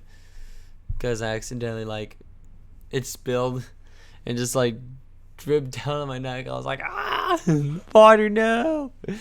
Alright. Anyways, let's continue. Aw, kitty cat, you're so cute. Alright. Oh, man, Jesus Christ. Alright. Oz, I found him. He's entering from dusk till dawn. I need to get in there now. I whisper into a microphone held over my ear. I'll send Glinda over. Why do you need to go in there? You know I only asked for your help with reconnaissance. Osmond's voice in my ear is faint and calm.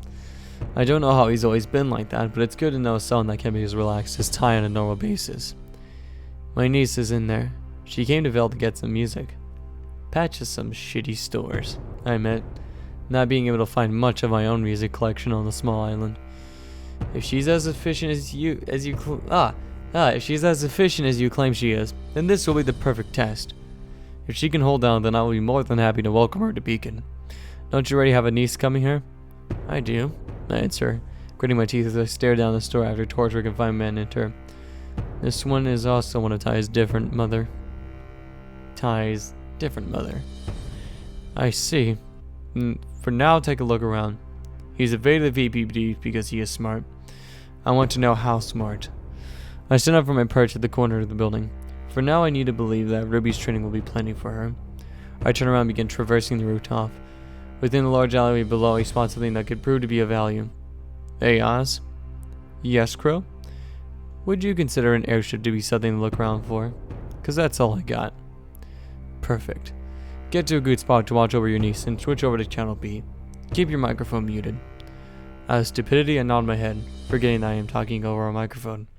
I reach up to the device, flicking a small switch that changes the frequency from one channel to the next. At the same time, I press a small button above the switch that mutes my microphone. With the quick job done, I take a running start to hop from the rooftop I am currently at, over to one of the buildings across the street adjacent to the dust shop. Ruby, if you get yourself hurt, I will strip Crescent Rose for scrap metal. I sighed, making my way directly over to the building and taking a seat to watch directly below me for whatever events may transpire. After a minute or two, I hear the sounds of shattering glass, and looking down, I can see someone in a dark suit and red tie flying out a shattered window.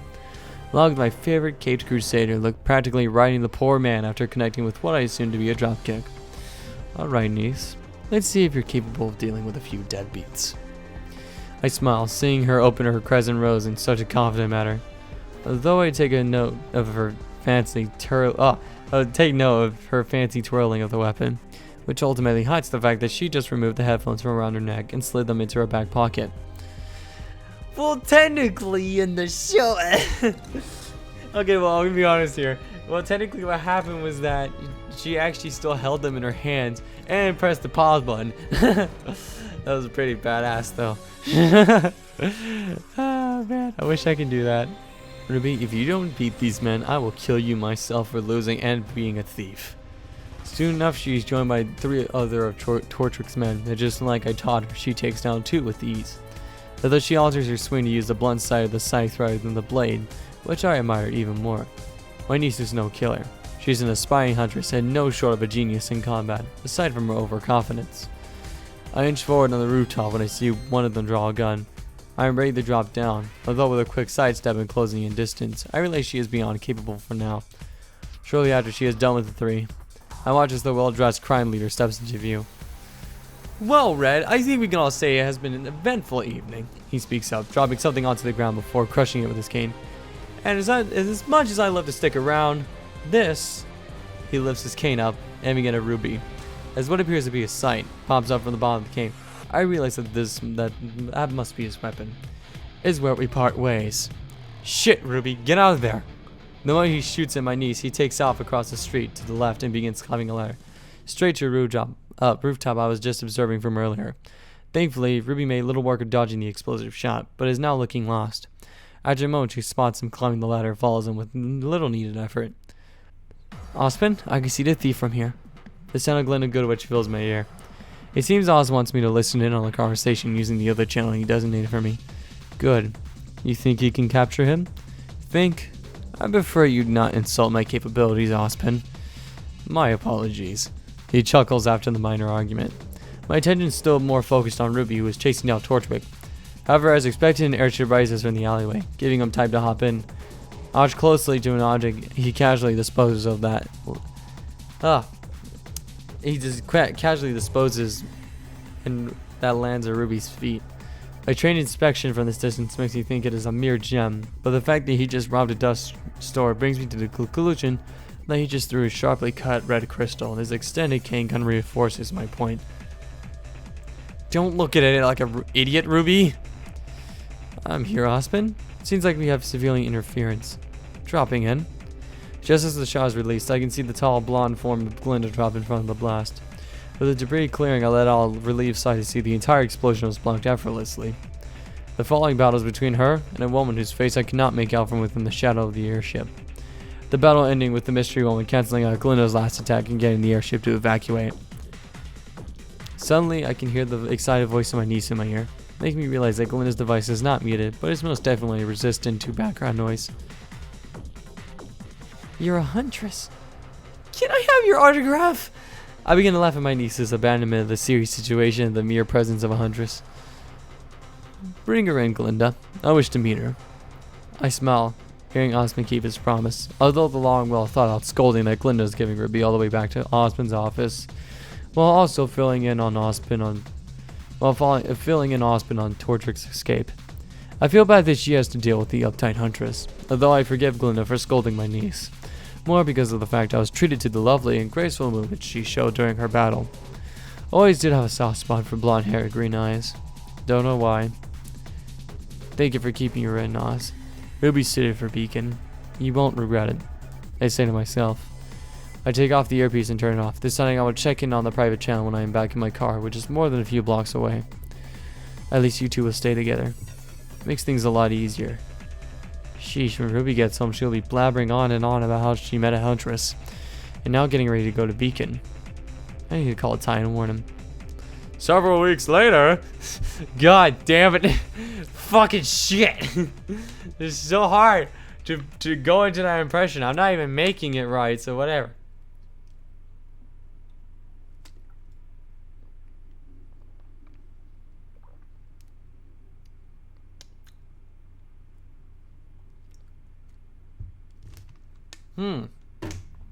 Good water. It's delicious. I mean, so delicious. I don't fucking know, actually. We're at the final We're at the final. No, we're not. We are not. Fuck. All right, let's get to it.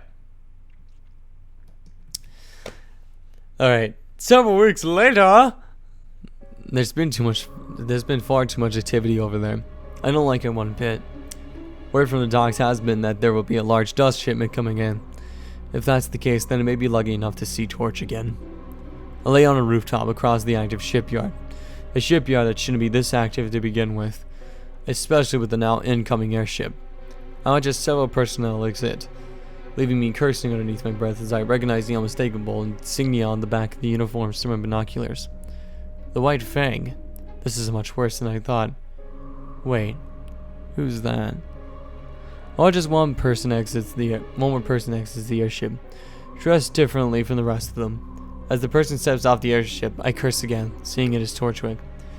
He's been active on several small-time operations, meaning he is not the mastermind behind all of this, considering the brains behind him would stay away from all the dirty work. The next logical explanation is that woman from several weeks ago, who proved to be an even match with Glinda. I haven't seen her call one of her since that day. She's disappeared from existence, and that is the perfect example of the brains behind an operation, making a proper disappearing act. Oz and I have discussed a few times the possible involvements with everything, but seeing as it all drops back to her being our main lead, it can't hurt to let him know now.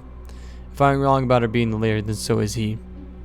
My thought process of what to do now is interrupted when I see a small figure hop down from a nearby building and begin making their way towards the airship. After looking up at the spot where they descended from, I see there is one more person still prone and watching the advance. Who are they? VPD? Hunters? Is James already involved? Damn it! I find the best option to sit back and let the events unfold. They are already far beyond my grasp anyway. I watch as the initial person sneaks up behind Torchwick and appears to have him in a tight situation. Through my binoculars, I watch as the person reaches over to something sitting on top of their head and tugs it off. The material that blows away with the wind leads me to believe it is a ribbon of some kind. I only have a look at the back of said person's head, but it is apparent that whoever it is clearly a faunus of some kind. If my assumption could be passed off as wrong, then the faint echoing words I hear from said person clears up any doubt, as long as revealing that the person is female. Brothers of the White Fang, why are you aiding this scum? Unfortunately, her voice grows lower after her initial question. Things only go from bad to worse. Torchwick somehow sets off a blast that gets him free from the blade to his neck. The following series of events is anything but organized, or pretty. Two people are down there, battling with Torchwick and the White Fang. A smart shot from Torchwick separates the two fighters, but before the finishing shot can be established, a loud, squeaky, and very familiar yell is heard off in the distance. Hey! Oh my god. And I said, hey! What have I got today? Well, in this case, what a very violent kind of day. No, this is very terrible.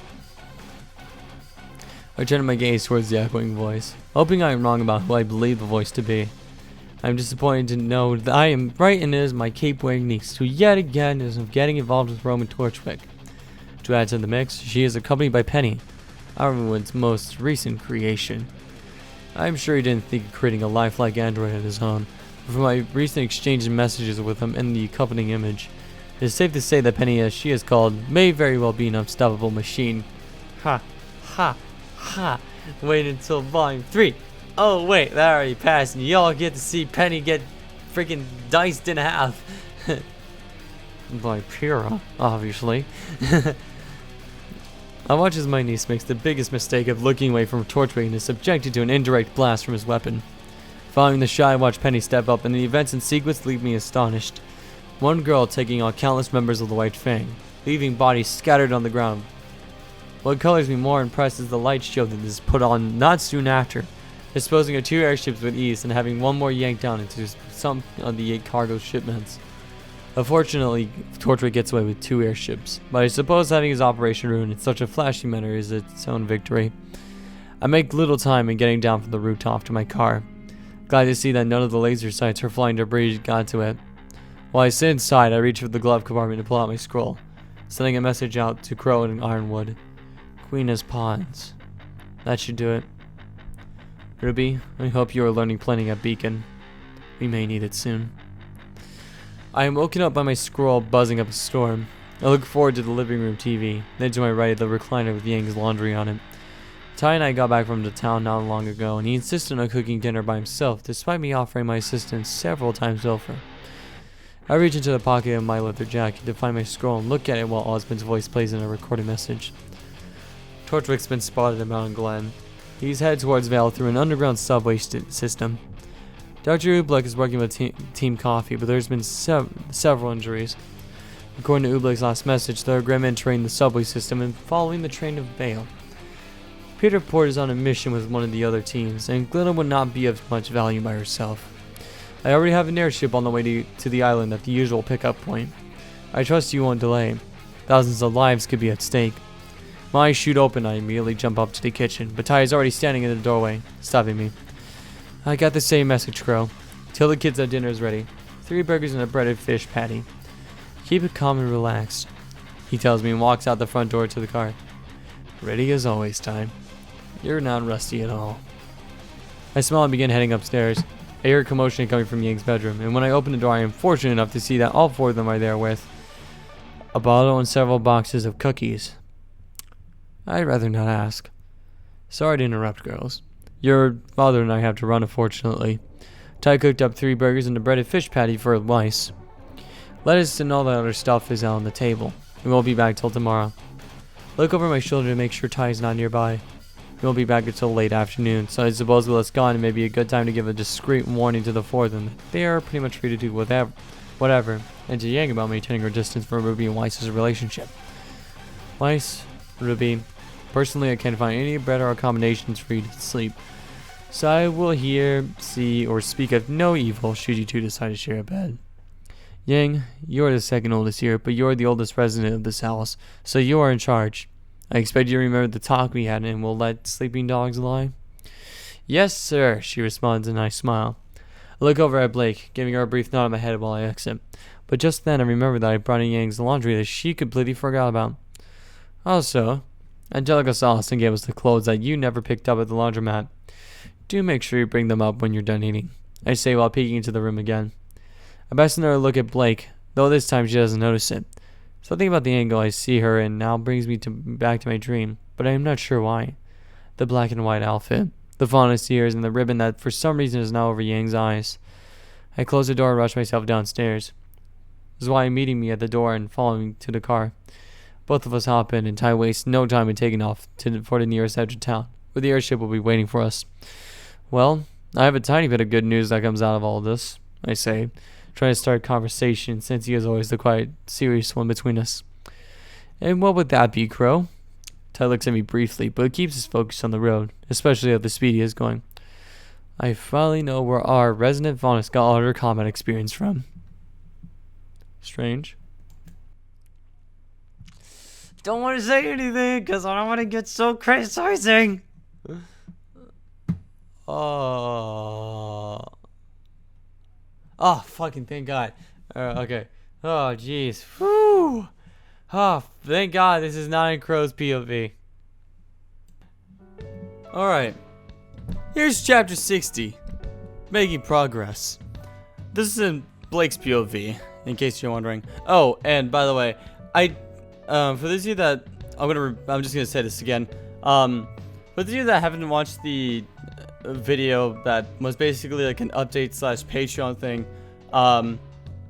I actually said that I was going to be doing like sessions on different days, so I'm able to pull out these kinds of chapters easier. Now, it's been a few days since I actually did like a session for it, just because my headphones that I use, my daily driver, which is it's the Razer Kraken Pro, and it started to wear a lot. Like it was getting worn down a hell of a lot, and then it started like clipping audio and cutting off at times.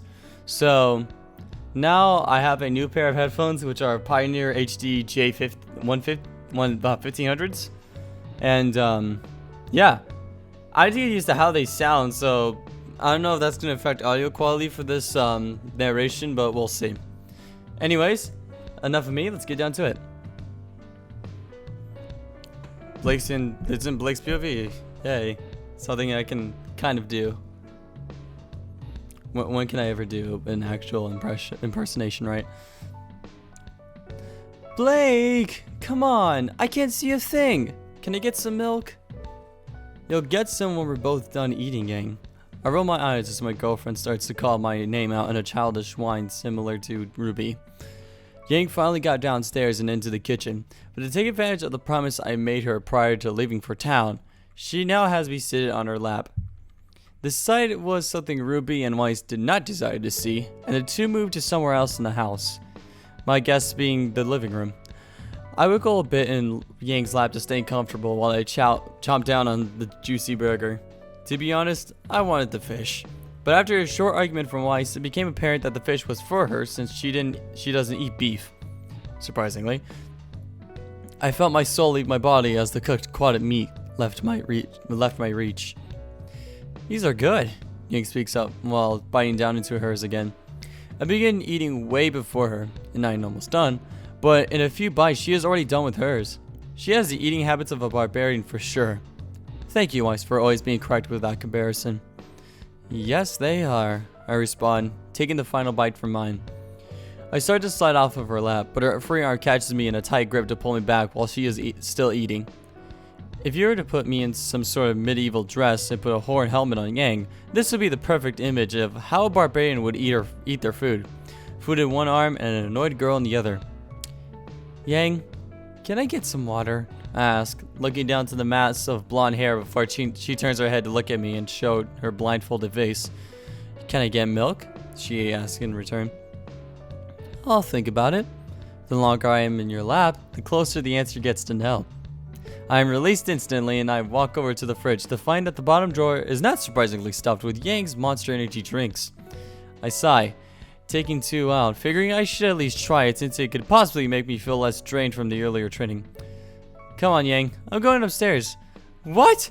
But my milk! I have it in my hand.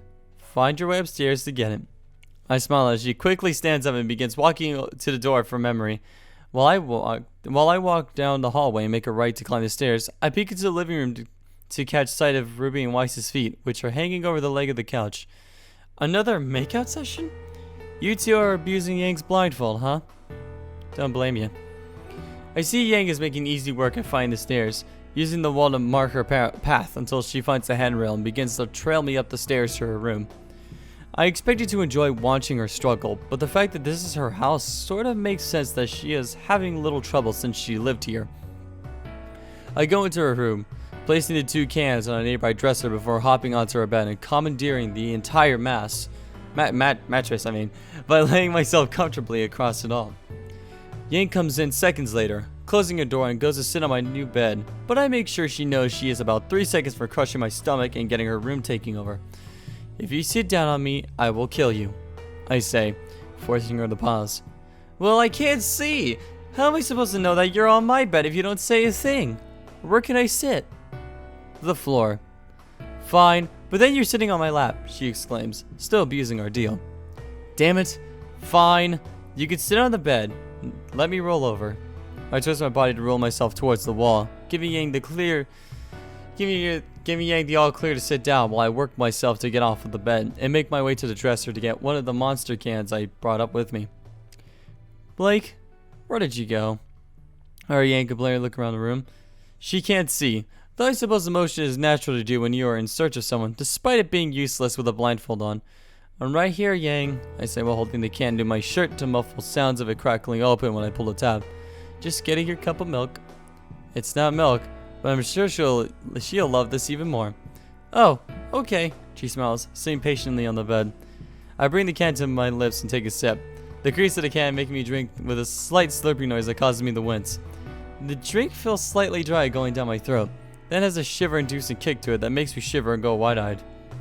Not bad, actually. Technically it's not true. I actually drank Monster on narrations before, so I can say that with actual proof. For me, it doesn't taste dry. It does have a kick to it, though. I look around the room, knowing with how messy and disorganized Yang could be, that she must have an empty cup somewhere. Fortunately, she does on the other side of the room.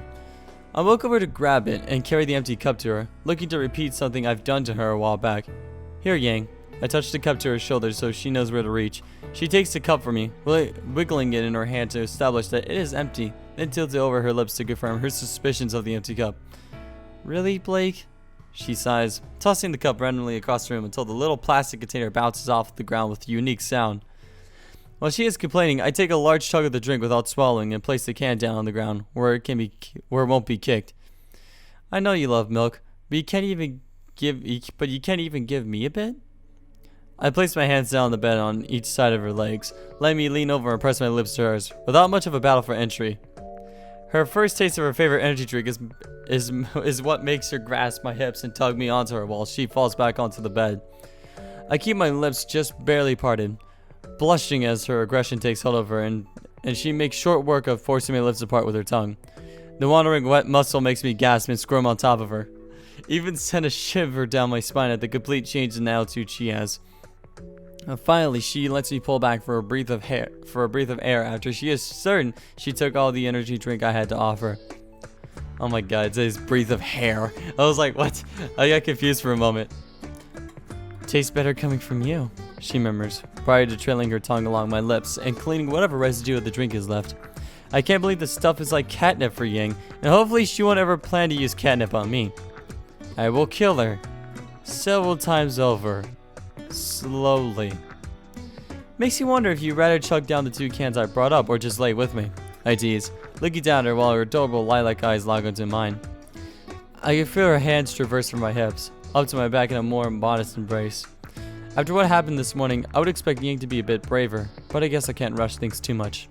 Okay, can we strike a deal with that? She asked, giving me a grin. Shoot. We each get a can, and we get a shower together. Yang's smirk turns into a smile, and I recalled this morning that she did mention that we should just shower together to make things fairer, if I recall what she said word for word. After sparring with You know what? I mean, George did come into my stream one time and tell me how to, and corrected me on how to say, his OC's name, but I'm just gonna keep saying it the way I always say it, because for one, I tend to forget things easily. Well, sometimes. No, actually, rarely. That was that sort of case. Anyways, let's continue. After sparring with Sean and being exploded by Yang, on top of the workout with Crow, I think a shower would be ideal. I think that would help, but I get the closed can. I slide myself off of Yang, picking up the open can from the floor and handing it to her while I get the other can from her dresser and sit myself next to her before opening it. Since when do you drink this stuff? She asked me. Since 5 minutes ago, I answer, hearing the hissing of the can followed by a loud crackling sound when it snaps open. I look inside the can to see the bubbling of the caramel tinted liquid before bringing it to my lips and letting it flow into my mouth, by tilting the can instead of repeating the loud slurping sound I made earlier. Well, at least we have one more thing in common, she whispers and scoots next to me. I feel her warm hand reach around to my shoulder and pull me against her. And this time, it is one of my things that rubbed off on you. Yes, well, I still don't appreciate you reading my romance novels without my permission. I said you could read the first one. Oh, come on! I finished it a while back and I wanted to go to the second. Can't blame me, especially since you're obsessed with those things yourself. Unfortunately, I can't find a flaw in her argument this time. Although I find a method of punishing her for having a winning argument and lean over to sip from her can, which she quickly pulls away. Hey, that's mine! And if you want it to stay yours, you will not argue with me. I look up at her with a smile, and her unamused stare turns to a smile while she plants a kiss on my lips quickly. You keep this up and I'm going to think you're a different Blake. Keep me a virgin, I'll think you're a different Yang. I blush at how that slipped out, and I can feel... God damn it. And I can feel Yang push me up while she coughs and chokes on her drink. I reach over and pat her back with my right hand while I continue to drink from the can held in my left. Damn it, went down the wrong pipe, she says, and then starts to cough a little again. I stay quiet the entire time, hoping her near-death experience with her favorite drink leaves my comment completely forgotten about. Although my red cheeks may remind her. You'll survive. I won't let my heater die that easily. Cold season isn't over yet. I peek over to her, still slightly concerned from her coughing fit. The look I get in return is of strict annoyance, with her also reaching out to pull me back to her. There isn't another reason you miss me? She asks, stopping any response I can give by nipping the very tip of my ear. My body stiffens and I remain frozen in place. She sees my body begin to go in response and takes the can from my left hand before I drop it. Okay. I would have missed your hair, I admit. But she gives a soft tug that makes me gasp and scream until I answer again. And your abs. And don't you forget it. She pulls away in triumph and begins taking off her blindfold while she stands. Hey, blindfold stays on, I shout at her, and with a reluctant groan, she leaves the ribbon I used for my bow over her eyes. Come on, but we're taking a shower. Don't want it getting wet. Nice try. It's waterproof. Start walking, Miss Shalong. I stand up, following her as she walks with both cans in her hands into the bathroom. I look down the hallway to make sure Ruby or Weiss do not see Yang and I entering the bathroom together, since it would possibly scar the two to never want to step inside this bathroom again. Although with how Yang has been towards me, I doubt any of that variety will happen. Anything of that variety, I make sure to lock the door behind me and turn around to the not surprising sight of Yang making sure she finishes her can while handing me mine to finish. I hop onto the side of the sink while I finish drinking and leave the can there to be taken out after our shower. Blake, where are you? I say to stay silent and instead quickly take off my top while remaining seated on the side of the sink bowl. I knew she was messing with me. I smiled to myself, watching Yang take off her blindfold to the side of me without my top, in an unclasped bra just barely covering my chest. The redness on her face and the starting jump she does is no less than priceless to me. Yeah, stop gawking and start running the water. I would normally be a bit bashful to Yang seeing me like this, but for some reason, I can't help but be happy to see her reaction. Either her confidence is rubbing off on me, or I've become far too comfortable with Yang. Perhaps both? I didn't think you were serious, Yang whispers while kneeling at the side of the tub and reaching in to start running the water.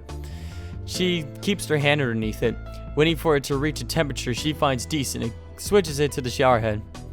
I was thinking more of a cuddle bath, but okay. Water's fine? I ask her, and she peeks over her shoulder and nods her head, still sporting a large blush. Seriously, Yang? I'm practically throwing myself at you. Are you that dense?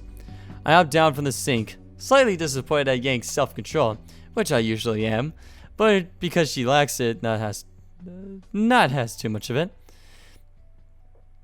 I take the time to walk over to her, still holding my bra to my chest while I kneel behind her.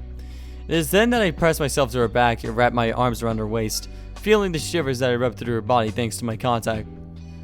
Blake, it's been getting harder and harder to keep myself in line, she murmurs. You truly are an idiot, Yang. But you're my idiot. Yang, would I be here right now if I wanted you to stay in line? I ask, hoping she gets the point I am trying to make.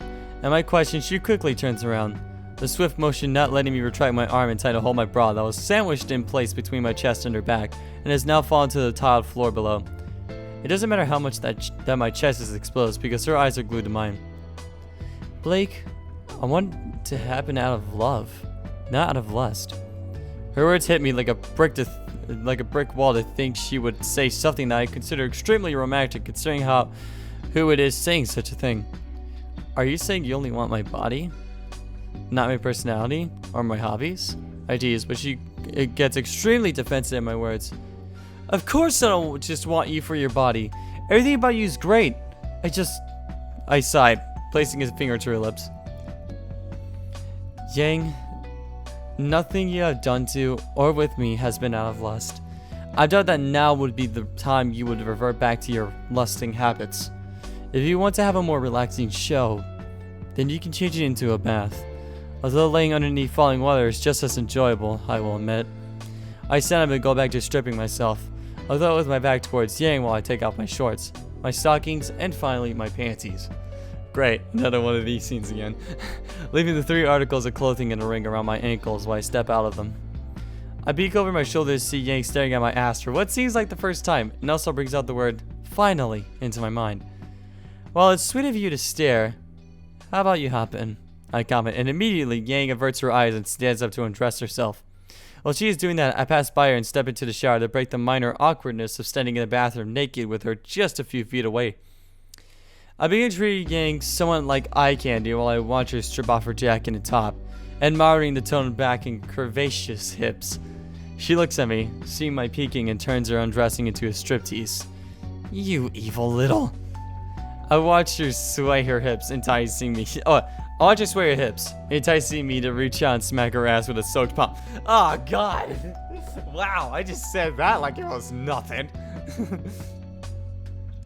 Her thumbs take their time with sliding into opposite sides of her short shorts and tugging them down to show off the pair of boy shorts I at least expected her to be wearing today of all days. The entire wording on them reads, "Treat me right," in a white text, but some lettering in the center is in yellow.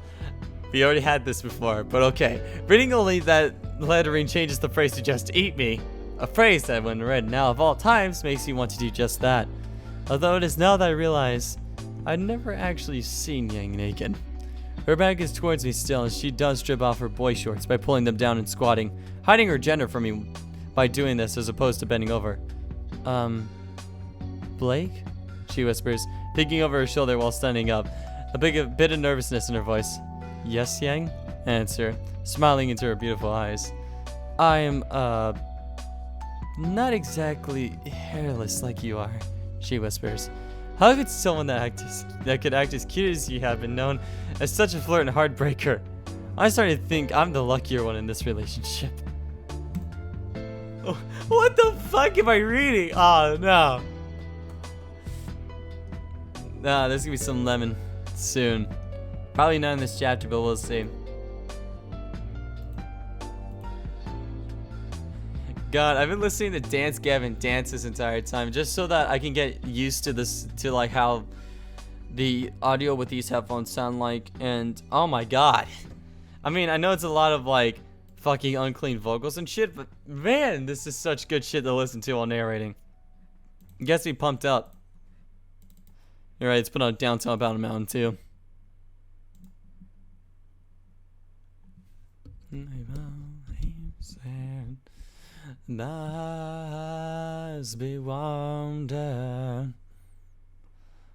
Alright, let's do chapter 61, the final chapter of this amazingly long session. Chapter 61, once again, Romancing the Stone. This is in Weiss's POV. Ooh, such a romantic and fishy title. I wonder what will happen.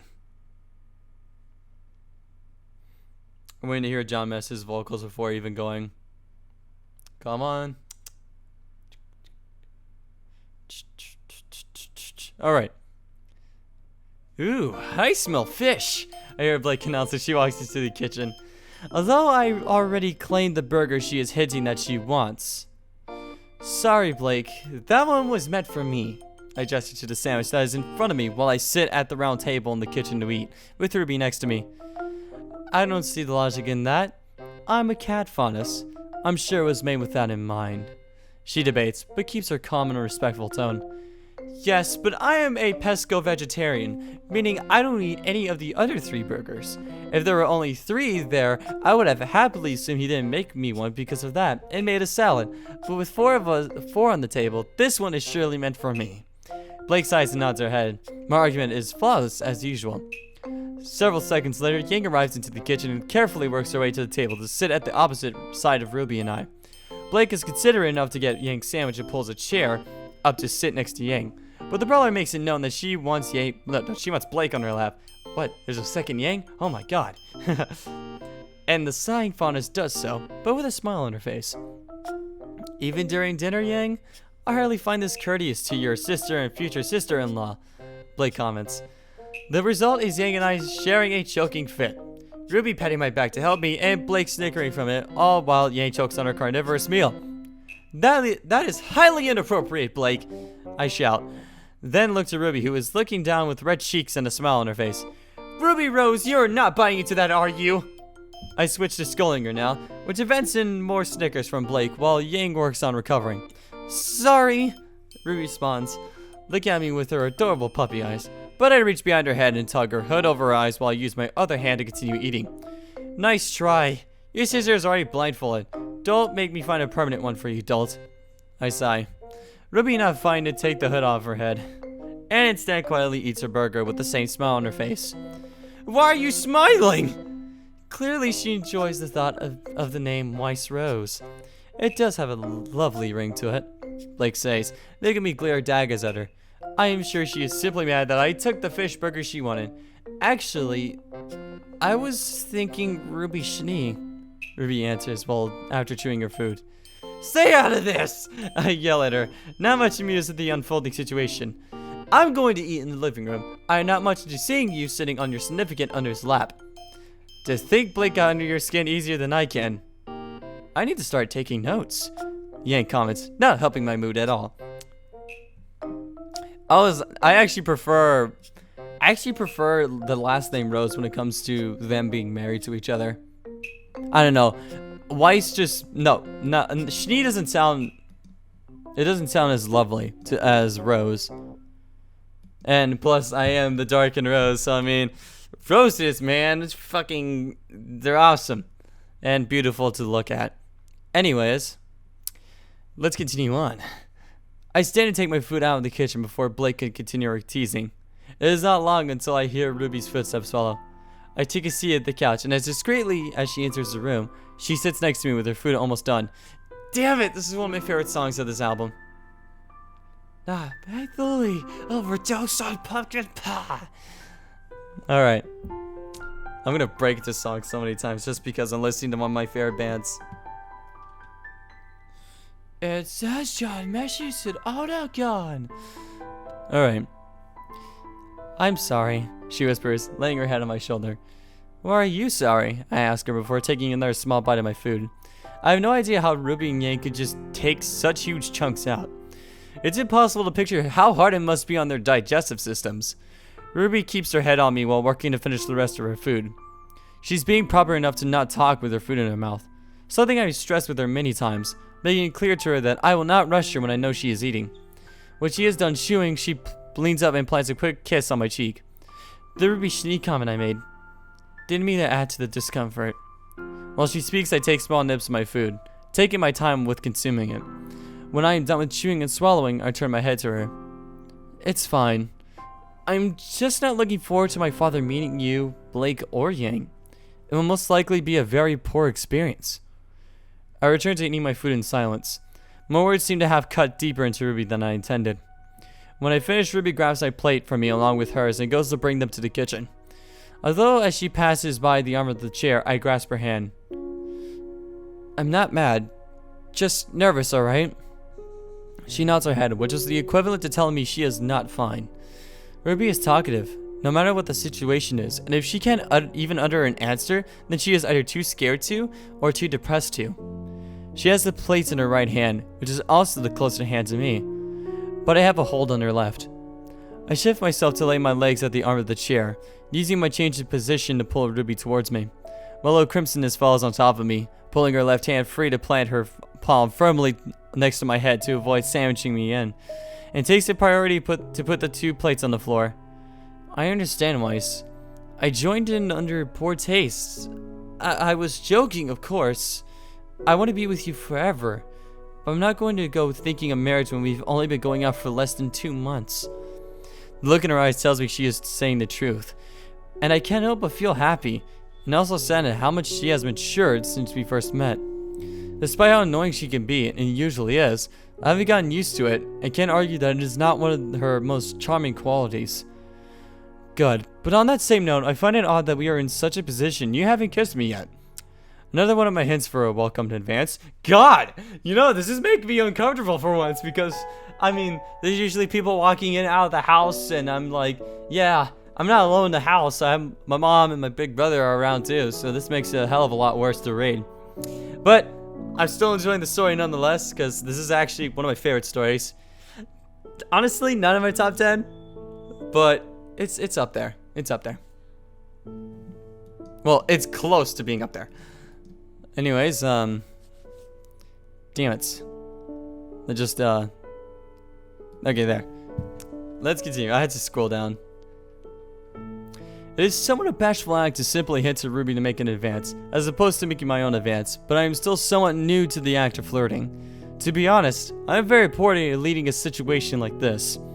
While I enjoy the intimate activities RWBY and I commence in, there is still a lack of experience on my part, despite me being the older one. Although that brings forth how RWBY knows how to enjoy herself in such a manner, but I will leave that to her possible thoughts of intimate behavior and spotting lip locks and body caresses going on in public throughout her life. Which is something I was not subjected to thanks to my parents shielding me from the outer world of the commoner. Well, maybe I just enjoy looking into your eyes, silly, RWBY responds. Her eyes have been locked onto each other's the entire time. Our eyes, I mean. And it has taken me now to realize that the beautiful, pale gaze her eyes emanate are a thing of beauty that shine in any lighting. The adorable shape and complexion of her puffy cheeks that I love to caress and hold, while her lips would tie and draw my attention towards them. Although me trying to look at her adorable cheeks brings me to something even more heart-pounding when I think of it. I'm gonna go up close to the microphone. Her small, delicate lips. And then I would have made it more uncomfortable by licking my own lips, but I don't want to be an ass. I know there's people that like to listen to this aloud. You know, now that I think about it, post-production, alright, my post-production self, make sure that you put a sort of warning from now on whenever it comes to narrations, because obviously there's going to be some cringy things that I do and some really loud moments where I cuss out loud. Just for those that have speakers and just listen to it like that. Anyways, the lips that speak such idiocies. I almost said idiocities, but I realized there was no T in that. And poorly worded phrases that have made me shake my head in both pity and disgust at the same time. The lips that could continue their motion for hours on end, leaving my ears praying for the never-ending word barrage to stop. What? Yet those are the lips that make my heart shimmer when they move and grace me with her sweet, childish, and melodic speaking. A tune I once found to be a pain to listen to, now bringing me into a relaxing state that I never wished I wandered from. My next observance is her lovely brunette hair. It's pretty fucking weird, right?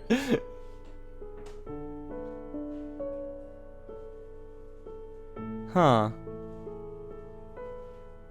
Give me a moment.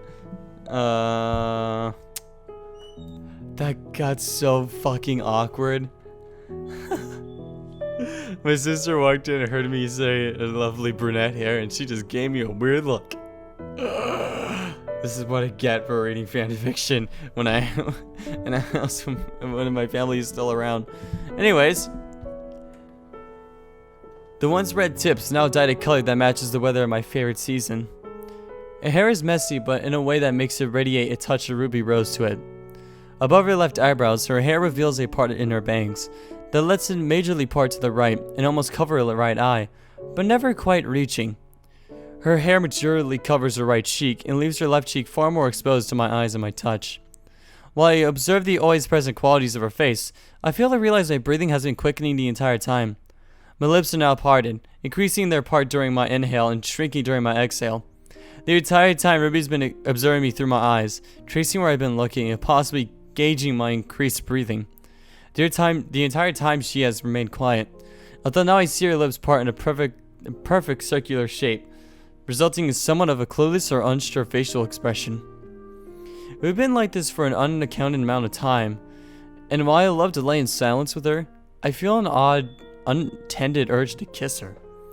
As I mentioned earlier, I'm surely not one that is capable of leading an intimate moment, but looking into her eyes changes my own thinking, and for once, I believe that I can make RWBY's heart pound and flutter in the same manner she is capable of doing to me. I extend my right hand out, touching her exposed left cheek as I usually do when we are already entangled in one of our, we are already engaged in one of our more passionate kisses. It is odd to do so with the intent in mind to be the one to start, but when I think back to all of our moments together, I realize that it has always been RWBY beginning without hesitation. Aside from watching my gestures to see if she is pressing into something I am not too keen on partaking in, my thoughts of our past events aside, I focus on the relaxed, unmoving leader above me. She hasn't moved since my hand was placed on her cheek, but the softened glare of her gray eyes leads me into an urge to produce the result she is desperately waiting for. For one reason or another, my eyes shift away from her sweet face to see her shaking left arm. It is a mildly awkward position that doesn't allow her to hold her weight up properly, and because of that, the clear struggle to not collapse on top of me is apparent. To correct the problem, I slide my left arm around the small of her back, tugging her down to me until her stomach touches mine, and her upper body follows. She is careful with lowering herself, doing well to avoid losing her hand placement. I thought I heard my mom for a moment. Some of it sucked. As her breasts lower down to brush over mine, she shifts from having her palm being what holds her up to being able to place her forearms down and grant her a sturdier way of holding her weight off of me, although I do not mind it in the slightest. "Weiss," she whispers. With her chest in contact, I can feel her heartbeat against me, along with the expansions and contractions that accompany her breathing. I slide my fingers along her cheek towards the back of her head until I am able to get a firm grasp. The sensation of her soft hair along the back of my hand and wrist brings a brighter smile to my lips that is only surpassed when I tug gently to get her to lower her lips towards mine, with such an effortless gesture. "RWBY," I answer her earlier call from my name. I yearn to have her lips embracing me and reminding me of the deep affections we share for each other. I do not want to tug her towards me any harder, and to avoid that yet feed the impatience eating in my heart, I lift my head off of the couch to meet RWBY halfway, and her beautiful eyes finally hide from me when she closes them prior to our lips connecting. I make the advance to trap RWBY's upper lip between mine, and give it a soft tug until it comes just shy of slipping free from me. She mirrors my actions and does the same, but with my lower lip instead. We lean in again to tie in our kiss, but this time I tilt my head towards my left, and RWBY does so in the opposite direction to assist in avoiding a collision of our noses. Her soft hums of approval light an untouched flame within me. With our lips pressed together once more in the altered position, I am able to invade her without much interference from her soft lips. We begin dancing tongue tips. God damn it, man. My slow moon is not being rushed by her, and instead turning into a slowly progressing kiss that makes you forget about everything. With a delicate touch to our kiss, I take the time to explore every inch of her mouth. Oh, great. My exploration is slow, thorough, and shameless, and ending with a panting RWBY starting to pull back. The last thing I want is for such a kiss to end, and I return to my gentle and twining tango with her wet muscle. She is too far from our lips to remain connected, leaving her open mouth kiss to be the lewd sight to a lucky peeper. I said all good things do not need to come to an end, but I suppose my patient pacing is far too slow for her, and she returns to pulling away until our kiss is broken, and her tongue is linked with a disintegrating bridge of saliva.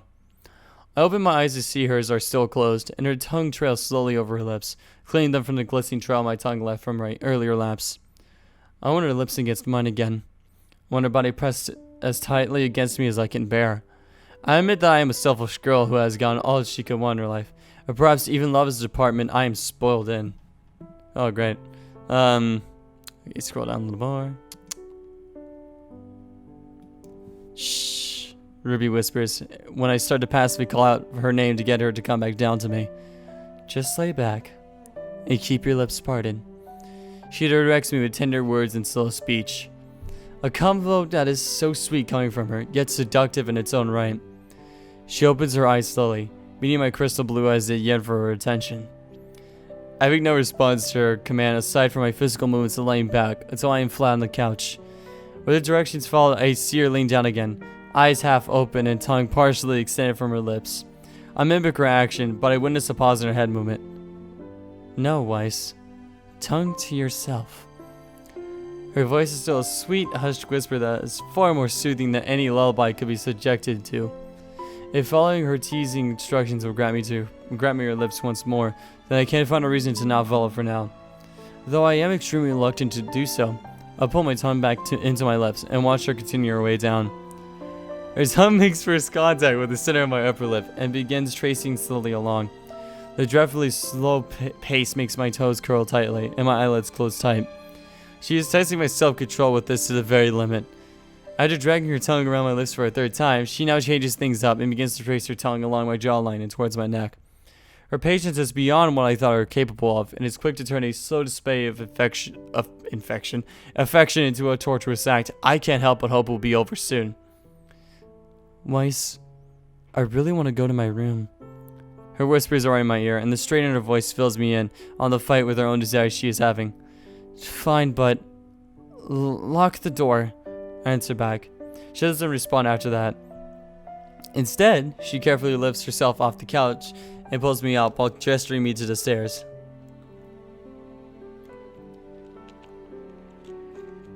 Oh man. Alright.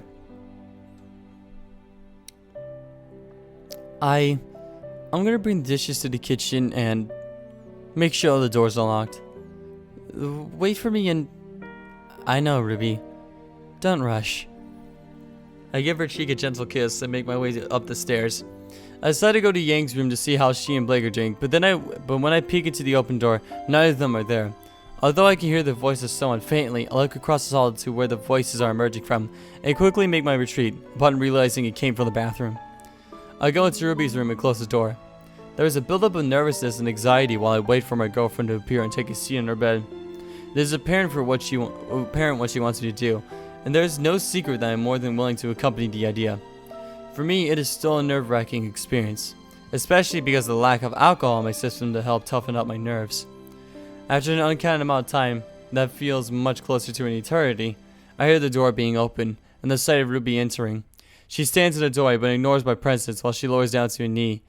I watch her begin to untie her right sneaker, but even after fumbling around and getting the bunny ear knot undone, she starts to pull the red laces off of her sneaker. I sit and watch and intrigued to the odd action she is now doing of all times. When she has a shoelace released from her shoe, she kicks the shoe off to the side of the room with a quick flick of her ankle. She does the same to her other shoe, making short work of removing the shoelace entirely and discarding the loose footwear across the room. Ruby passes me a warm smile, and I start to blush immensely at the broad gesture she's doing. Oh no. She takes one of her red laces and ties it into a bow in her doorknob. A global and well-known sign those inside are not to be disturbed. So well known that even I am aware of its meaning.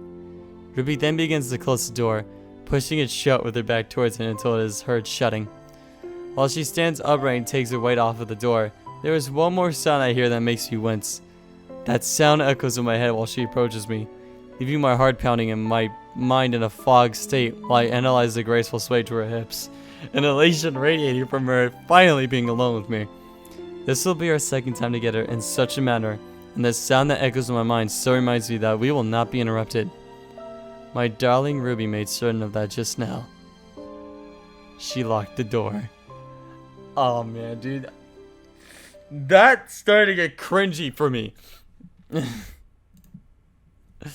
Oh man. Whew. Jesus.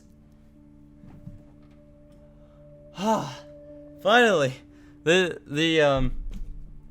Well, that's it for this round of narrating. It took me a while. I apologize.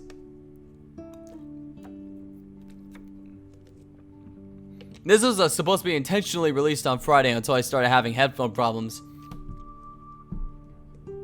But my dad took a while in getting these headphones to me. I I could thank my dad a lot for this, because these headphones are a lot better than the other ones I had, because Krakens are very bass heavy, and then that's not good for video editing. So as soon as I get used to these headphones, I'm hoping that it'll help out with getting audio right and stuff. Anyways, I think that's about it for me. Well, actually, hold on. Since my last narration session, I actually uploaded a new story. Finally, after so long. It's been since 2014 since I wrote something new. And, that story is known as The Heiress and the Maid, which is a monochrome fic. I only have one chapter out right now, but it would be awesome if you guys can read that, and leave feedback on it in a review or something on fanfiction.net. The link will be in the description, and, yeah. I hope you guys enjoyed that fanfic, and I hope you guys enjoyed this narration too.